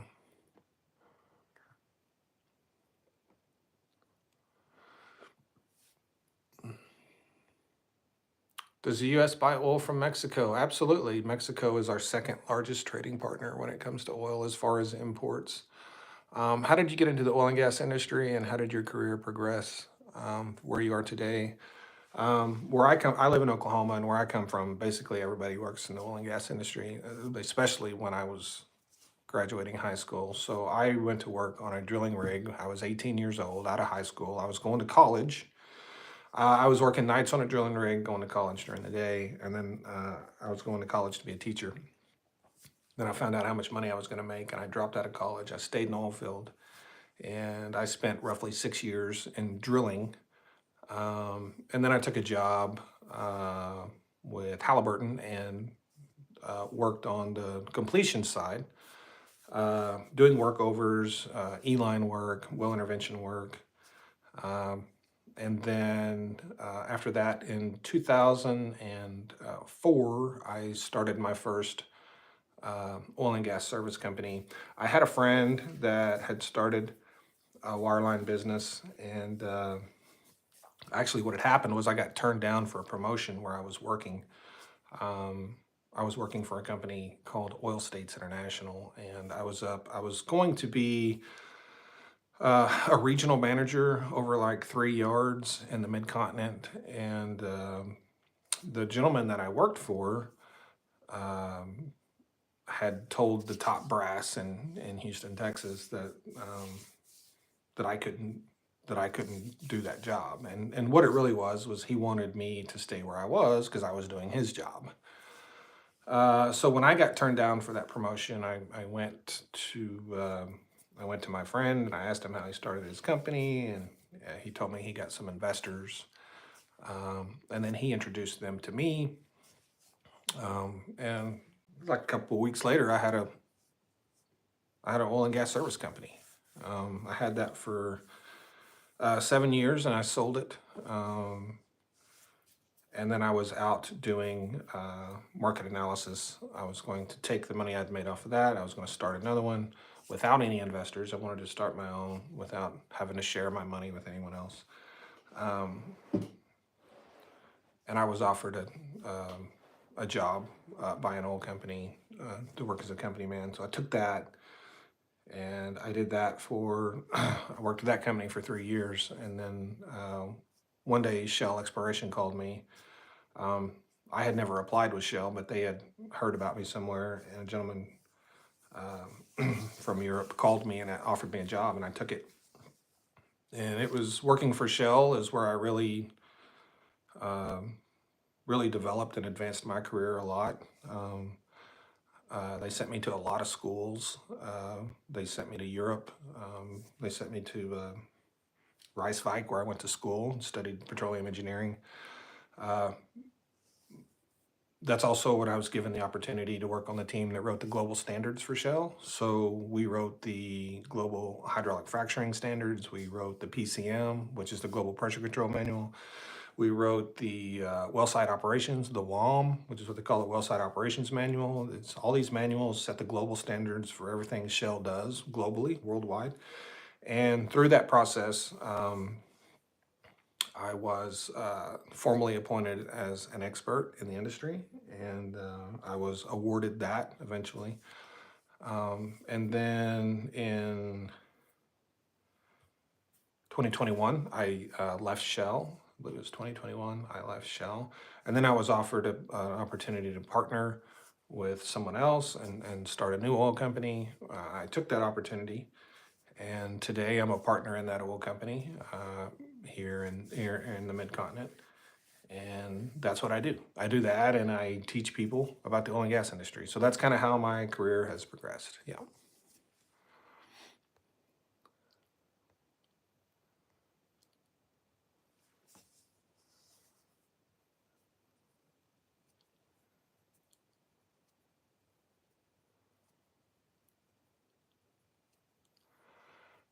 Heavy crude. I am surprised that the states do not have enough of it, enough of its own heavy crude. Um, does it, but simply does not drill for it, or is it that they have heavy crude but not enough deposits of it? We have a lot of heavy crude deposits in the Gulf of Mexico. We have a lot in Alaska. Uh, a lot of the ones that we have within the lower 48, those plays just aren't economically viable. It's very expensive to drill. And so we have more success with, unconventional wells and light sweet crude. And so we have it. We don't have a ton of it, um, but we do have it and we do produce it. The vast majority of our production is light sweet crude.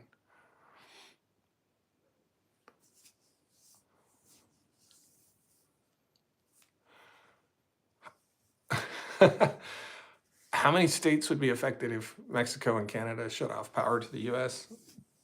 I don't know the exact number of states that would be affected. It would probably be a dozen or so. Yeah.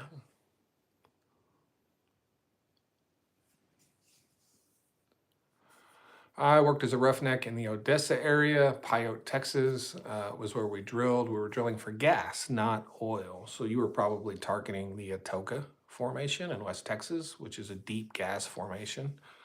That was a big play back in the day in West Texas. Um, and yeah, I've been all over and around Pyote, Texas.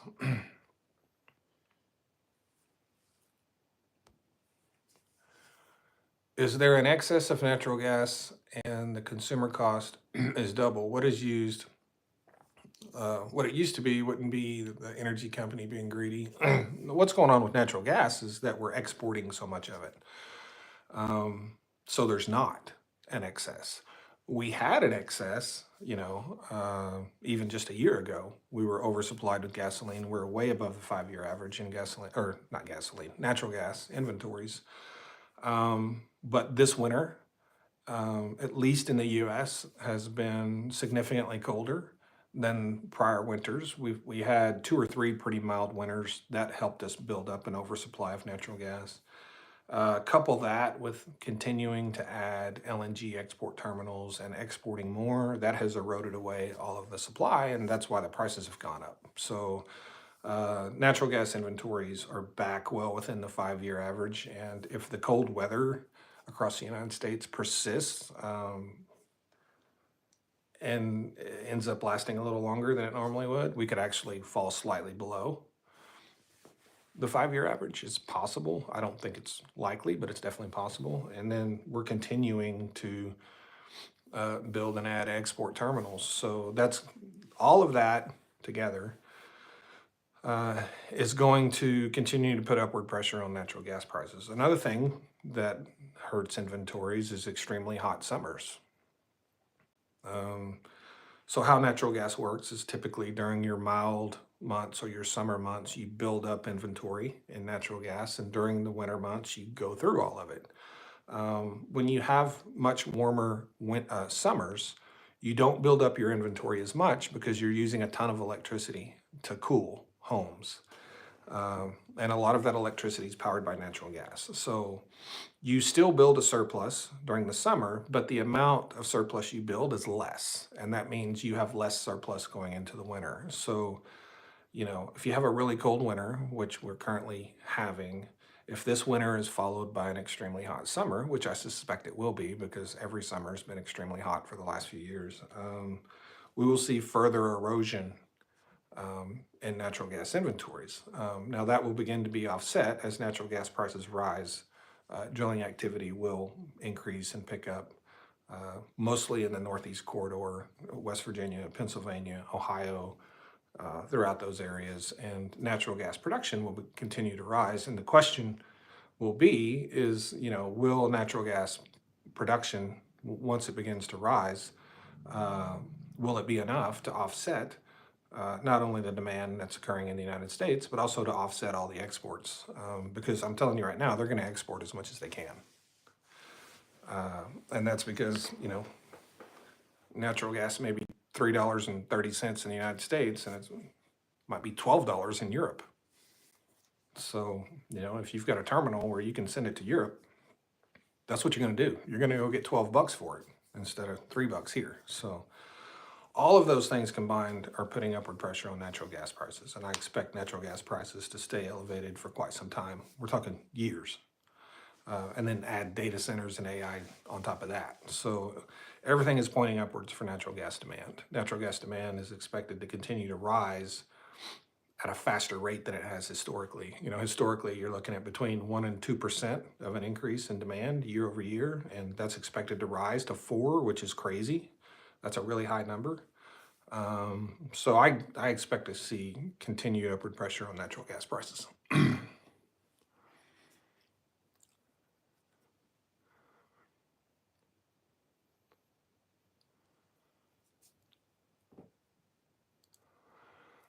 Uh,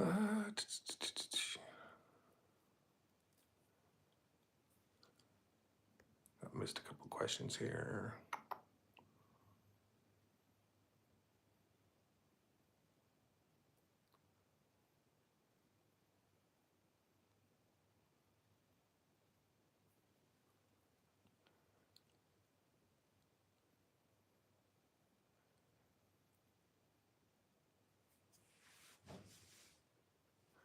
Considering how EV batteries are lithium mining intensive and the charging stations typically rely on fossil fuels, are EVs more environmentally friendly? In the long run, they are.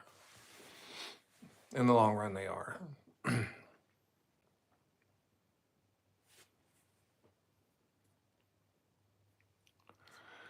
Where do you see technology in the oil and gas industry in 25 years? It's advanced so much in the last 10. I can't even imagine what we're going to be doing in 25 years, honestly. We're doing things now that you know, we probably wouldn't have dreamed of doing 10 years ago. Uh, I did stuff at Shell that I never thought I would ever do in my lifetime. One of the things I did at Shell was I worked on the team um, that designed and drilled the first horseshoe well. We called it a horseshoe well. Um, that's when you kick off and you go out and you drill your lateral section, and then you turn around and you drill another one, and it's like a big U. So you essentially have two lateral sections for one well, and when you run into areas where you're limited, your lateral length is limited by lease obligations and things like that, or maybe a competitor uh, holds the leases that you can't get a hold of, you can drill a horseshoe well and essentially drill two wells with one.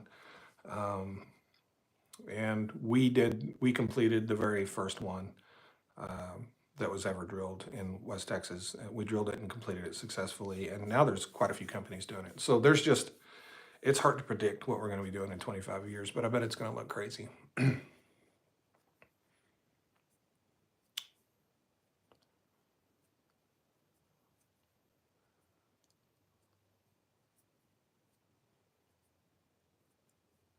How often do they do offshore drilling? Every day. Um, yeah, yeah.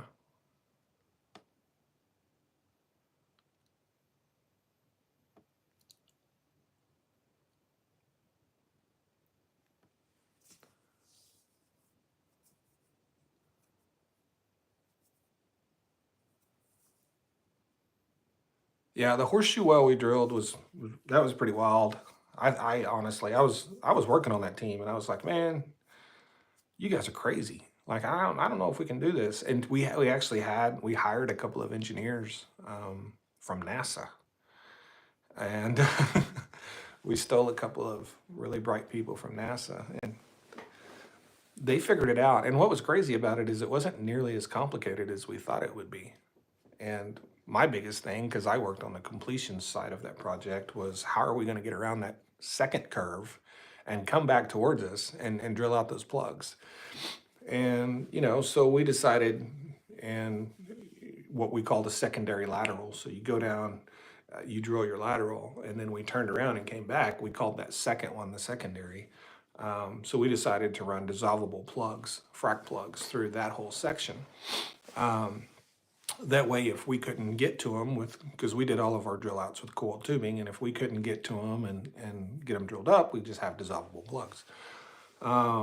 Once we got to basically the toe of our first lateral, we decided to just keep going because dissolvable plugs are very expensive. So, well, let's just keep going and see if it'll work. So we went and we drilled out all the plugs. We went through both laterals and drilled out all the plugs, and which we didn't know if we would be able to do that or not. And we did run a risk of being stuck with coiled tubing in the well. We were willing to take that risk. It was a sort of an R&D project anyway, and R&D projects in big oil have massive budgets, so you're not constrained by budgetary concerns because you're trying to do something that if you can replicate in the future will save you a ton of money and make you a ton of money. So they kind of unleash the budget on you and they let you spend whatever you want to spend, and it worked great, and it turned out to be very successful, and now quite a few companies are doing it on a pretty regular basis.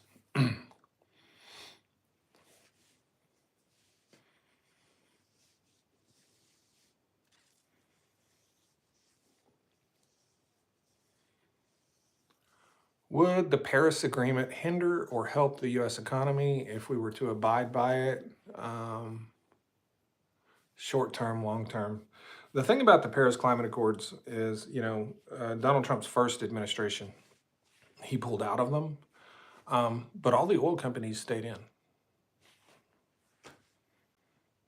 Donald Trump pulled out, all the oil companies stayed in. So if all of the producers of energy stay in the agreement, then it really doesn't matter, you know, what Donald Trump thinks about it. It's the producers that have to deal with it and abide by it and do whatever. You know what I mean? So as far as the long and short term benefits of it economically, I'm not really sure. It would seem like um, it would drive further investments into renewables and carbon capture and things like that. So there's ways it could certainly help it, and there's also ways it could certainly hurt it. You know, it could potentially, if you start losing investment in fossil fuels, then you drive up the prices of fossil fuel, and so you gain some over here, you gain some new industry, but you're paying more over here for energy you still need. So um, I'm inclined to say that overall it would help it more than it would hurt it, but honestly, I'm not sure.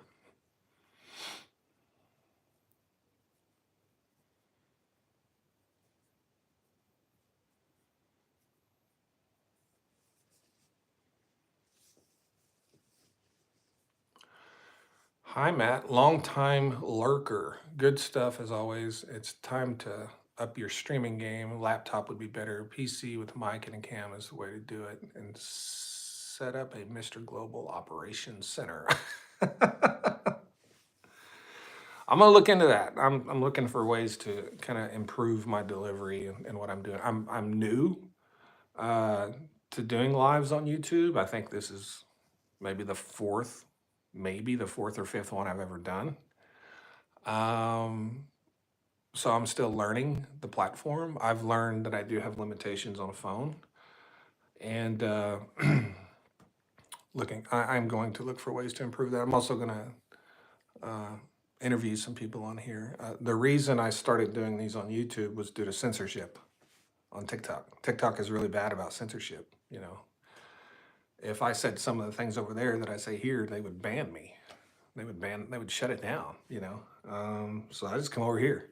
Another thing I like it is that as soon as I finish these, YouTube automatically posts them to my channel and they get put up, so people can watch them later.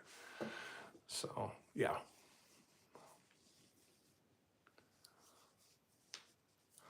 I wish YouTube would make it to where you know you could have at least like four people in here, so I could have like a discussion roundtable. I don't need nine people like they have on TikTok, but if I could have four, that would be awesome because I could bring in a group of energy experts that specialize in different things and do like roundtable discussions. I've done some of that on TikTok, but I would really like to do it here.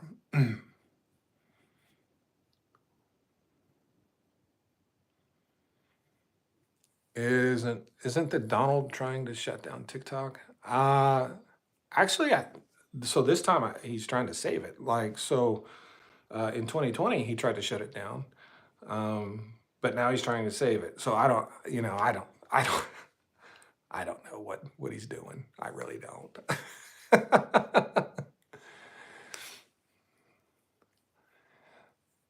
uh, you need five, so you have a spot for your awesome moderator. Well, I mean, the fourth spot was going to be for my moderator, but the fifth can be for the moderator too. Yeah. What if Elon purchased TikTok? I don't believe TikTok is for sale. They have said that all along, and I believe them. So it's probably the one thing that I've ever believed from China, but that I do believe, and it could be a negotiating thing. But I think one thing that we as Americans take for granted is we often think that the whole world revolves around us, and if TikTok shuts down in the United States, that's just going to kill TikTok, and TikTok's all over the world, and I can't remember how many billion people live on this planet now, but you know, um, it's as far as TikTok users and things like that, it it wouldn't be a business killer for TikTok if they shut it down here. It wouldn't. So there's a big world out there outside the United States that they can go make a bunch of money in. So um,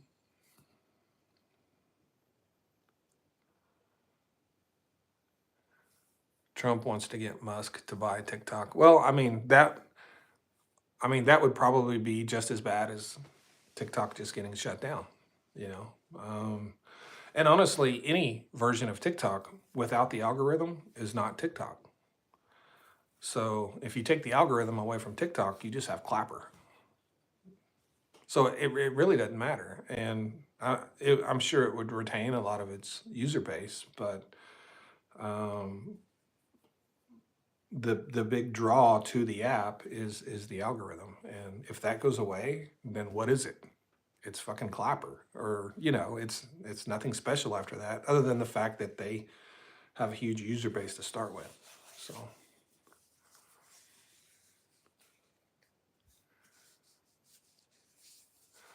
Why is the oil we in the US produce so difficult to refine? It's not. That's actually a myth. Light sweet crude is actually the easiest oil in the world to refine. Yeah, we refine 9 million barrels a day of our oil here in the United States, and the rest we export.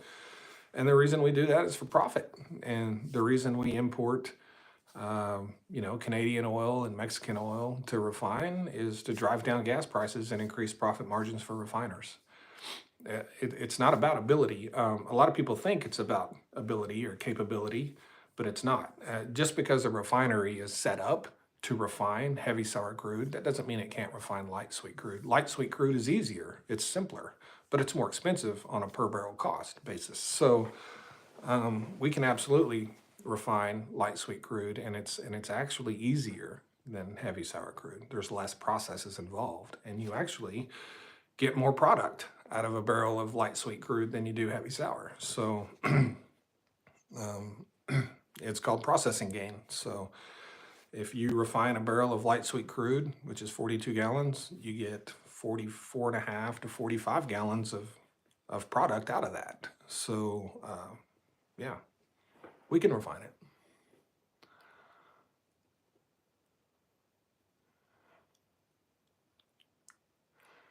Sorry for the ignorance. Why is our gas prices higher and going up? No, it's not. It's not ignorance. It's a commonly held misconception that's been brought about by social media and so much more discussion about oil and gas in the United States with climate change and renewable energy initiatives happening and periods of high gas prices. That's really elevated the discussion of oil and gas, and us not being able to refine our own oil is sort of a piece of misinformation that was born from all that. So it's not your fault. You've probably heard a million times we can't refine our own oil. I would guess the majority of people in this country believe that we can't refine our own oil. So don't say sorry. A lot of people think that. Why are gas prices higher and going up? So I talk about this a lot. Gas isn't near as high as everyone thinks it is. If you look on an inflation adjusted average, gas is cheaper than it was 15 years ago when adjusted for inflation. And well, actually, it's cheaper than it was in 2012 without any inflation adjustment, because it was over $4 a gallon on a national average 13 years ago. The thing about gasoline is it's the one thing that everyone believes should never go up in price. So it's like everything else can go up in price over the long term, but when gasoline goes up, they're like, hey, that's too expensive. But the reason we're so sensitive to gas prices is we're so dependent on gasoline to get us from home to work and to the ball game and back home and to the grocery store. Like, we use so much gas every day. We're so reliant on it. It's literally one thing that we just absolutely have to have every single day is gasoline. We have to have it unless you ride a bike or something or have an EV. But so we're very sensitive to small price changes in gasoline. It is up a little bit over the last month, but it's exactly where it was a year ago today. It's the exact same price. Um, and the kind of swings we're seeing in gas prices right now are just normal market fluctuations. There's not anything significant happening at all. It's just, that's what it's going for now. So, and it's going to rise as we get into spring and summer with seasonal demand.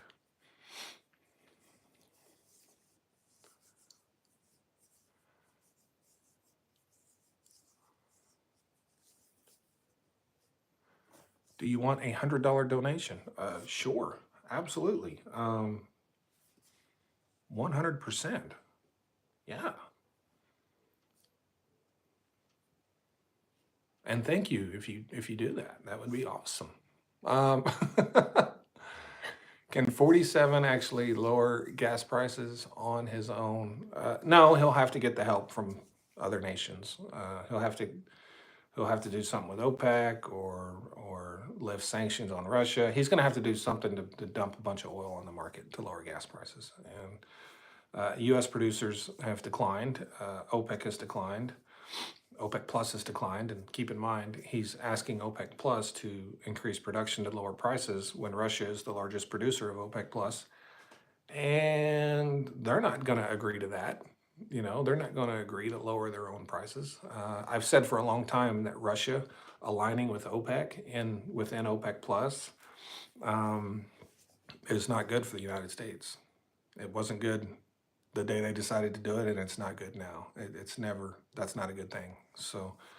Um, so I'm not saying there's nothing he can do, but there's nothing that I understand that regulations is a bad word in the United States, and people think that if we get rid of a bunch of regulations that'll help. It won't. There's nothing that's ever happened historically with regulations that point to lower gas prices. Um, there's just not. Uh, we we've had you know periods where we've had the most regulation ever and had the highest production increases during periods of high regulation. And we've had periods of low regulation where we've had good production. I'm talking about oil production increases and vice versa. So there's really not anything you can point at and say this will drive down gas prices. One thing that I think would drive down gas prices is enacting a trigger law that caps exports when gas hits a certain number. So if you said, if gasoline in the United States hits $4 a gallon on a national average, then trigger law goes into effect and we cap the amount of gasoline we can export out of the United States. Because another thing that's driving gas prices in the United States is how much of it we send out of the country and ship to other countries. That brings our inventory levels down. That raises our gas prices. So, but in 2016, we decided to lift all the export bans, and ever since then, um, we've every year we have increased exports of not only oil but natural gas, also refined fuels, gasoline, jet fuel, diesel. We've increased everything across the board of how much we ship out of the country. The more we ship out of the country, the higher it costs us. Period. Because there's less here in inventory. So yeah, Jill said she'll take a hundo too. Jill's my moderator. Wouldn't be here without her. You could just give it to Jill. Right there. She's the one that's got the ranch by her name with the blue name.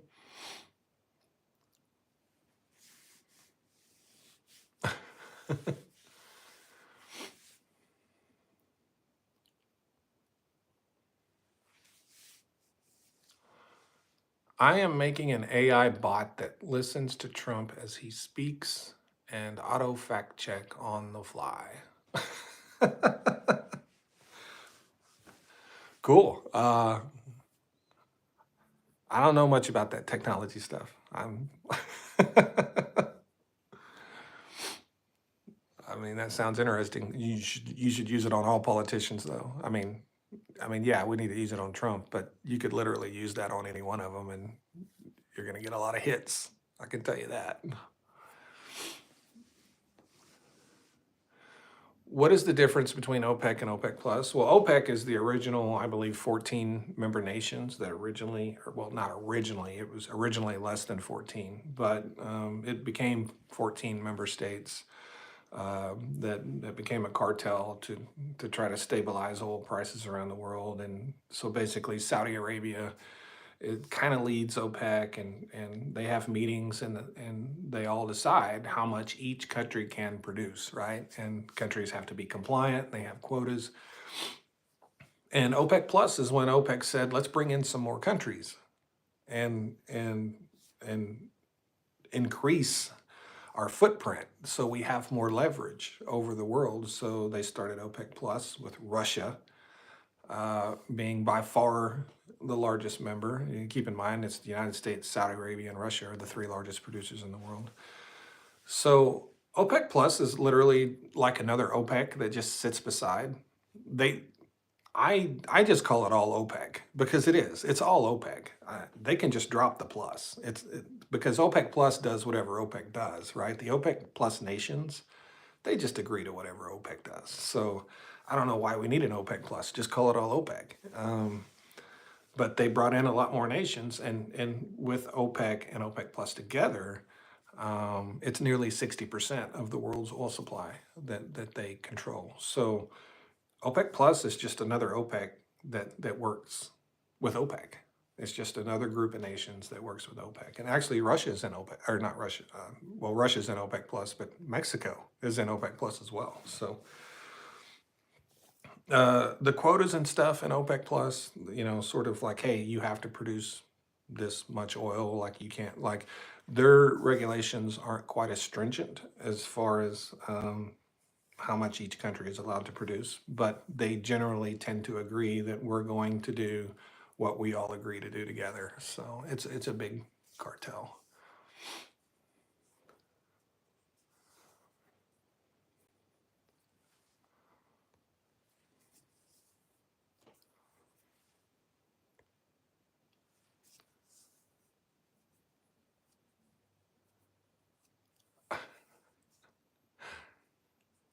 Honestly, I mean, the bot's cool, but I mean, do we really need a bot to see when a politician is lying, especially Donald Trump?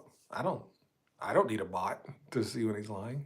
Um, but I mean, not to rain on your parade. I think it's cool, but I'm just saying I don't need a bot. I can pretty much tell, like you know.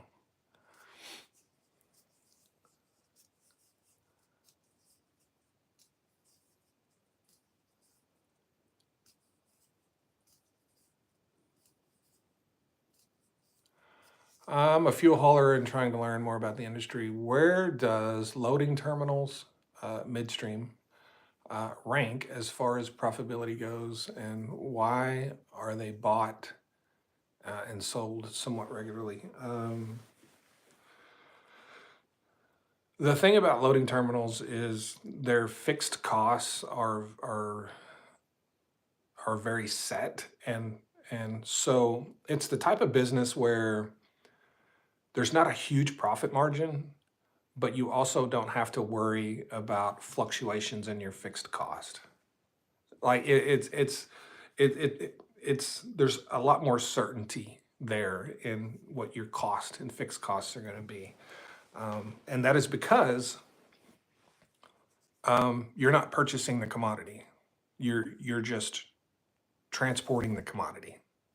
And that's why anything in the midstream space is so lucrative over the long term because, if you look at natural gas pipelines, I'll use that as an example. A lot of midstream companies charge anywhere from 80 cents to a dollar per MCF to push natural gas down their pipeline. The current price of natural gas doesn't impact what they get to send it down their pipeline. They're still going to charge the same amount, right? So, what it can do if prices fall enough and people shut in wells is it could mean less gas going down their pipelines. But when they have less gas going down their pipelines, they have less cost. So their profits are very, I wouldn't say they're fixed, but they're much more predictable and easily made. And so midstream is a great space to be in the industry because you're not as impacted by commodity prices as everyone else. Upstream companies, huge impact. Refiners, huge impact. Midstream companies, they transport it no matter what the price is, and they get paid for the transportation. So they are the least exposed to volatility in the market. So, yeah.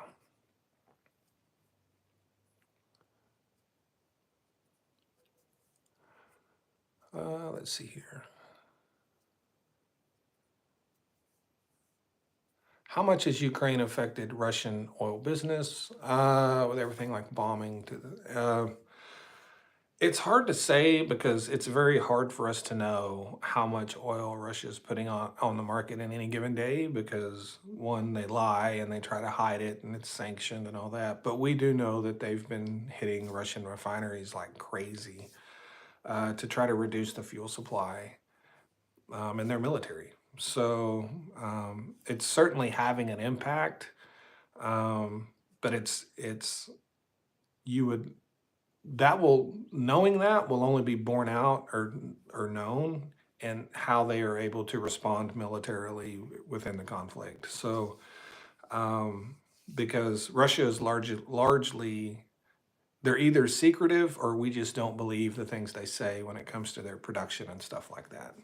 There's a lot of countries around the world where you just can't believe what they report. China's one, Russia's one, you know, North Korea. They don't make any much of anything, so North Korea don't matter. But anytime you're hitting refineries, you're having an impact, and they're hitting refineries like crazy. How much of an impact? I can't really say.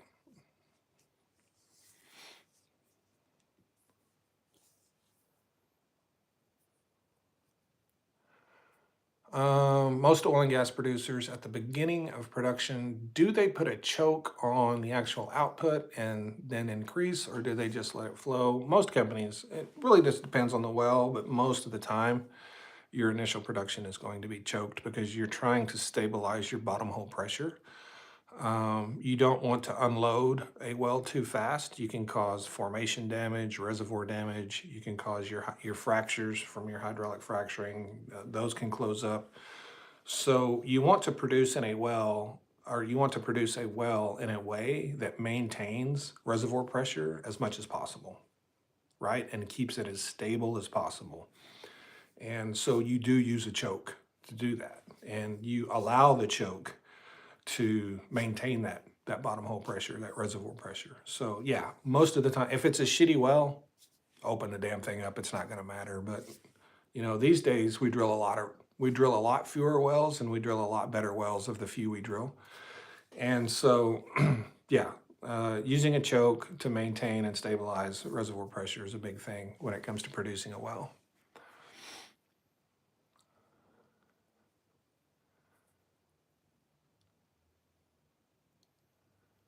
They found oil and gas in Ukraine. Did they get anywhere with that before the war? So most of the natural gas reserves that have been discovered in Ukraine are to the east. That is already in Russian occupied territory. So there is natural gas there, absolutely, and there's a pretty good amount of it, and they have discovered it, and they do know where it is. But I wouldn't go as far to say that the conflict is over their natural resources. I I think it's much bigger than that. But yeah, there's absolutely natural gas there.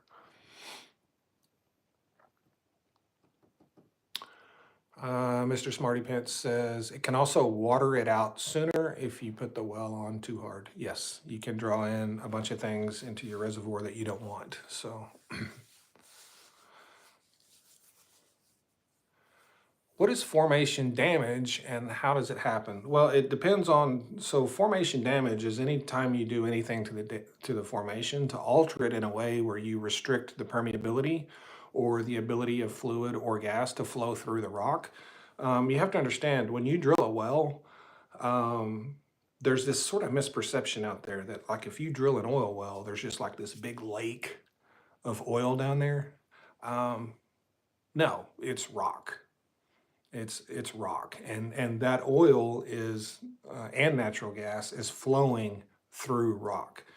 Now there is always some formation damage that occurs in the drilling process, and that's why a really good drilling fluids program is needed when you're drilling a well because it's not that you're going to completely prevent any formation damage. You just want to limit it as much as possible. So when you get done drilling that well, you want that rock that you have drilled into to still be able to flow as much fluids um, through it as possible, and you want to retain the structural integrity of the rock and the permeability of the rock as much as possible. And so, you have things like anytime you're drilling through a rock and you're pushing fluid into it, mud, you can get buildup, you can get cake, you can get a lot of things that cause formation damage, which simply means you're restricting the ability of oil and gas to flow through it. So you want that to be as clean as possible.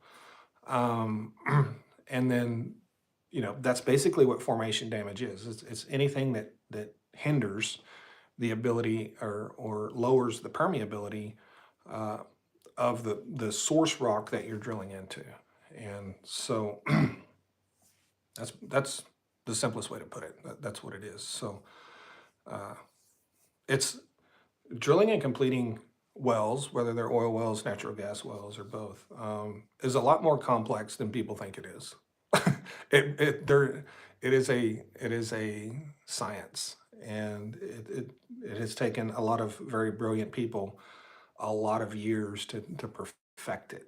It's not You're not just drilling a hole in the ground, not at all. There's physics involved. There's reservoir engineering. There's a ton of stuff involved, and yeah, it's a pretty complex thing. And sometimes we make it look easy, but that doesn't mean it is. So, thank you for the question.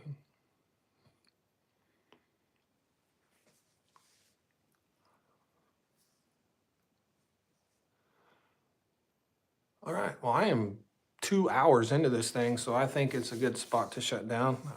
I've kept my moderator here for 2 hours. She probably has things to do. But I'm going to be Lou. Thank you very much for the super chat, $1.99. Everyone like Lou and do this and do this and give you another like. And thank you so much, Lou. Yeah, I'm gonna end this now. I've been here a lot longer than I intended to be. I'm gonna be doing these, as I've said before, more often. Gonna be interviewing people in the future, and also we're going to continue to try to find the ways to improve sort of you guys' experience on this live. So thank you so much. I will be back and see you guys soon. Y'all have a good weekend. Thanks.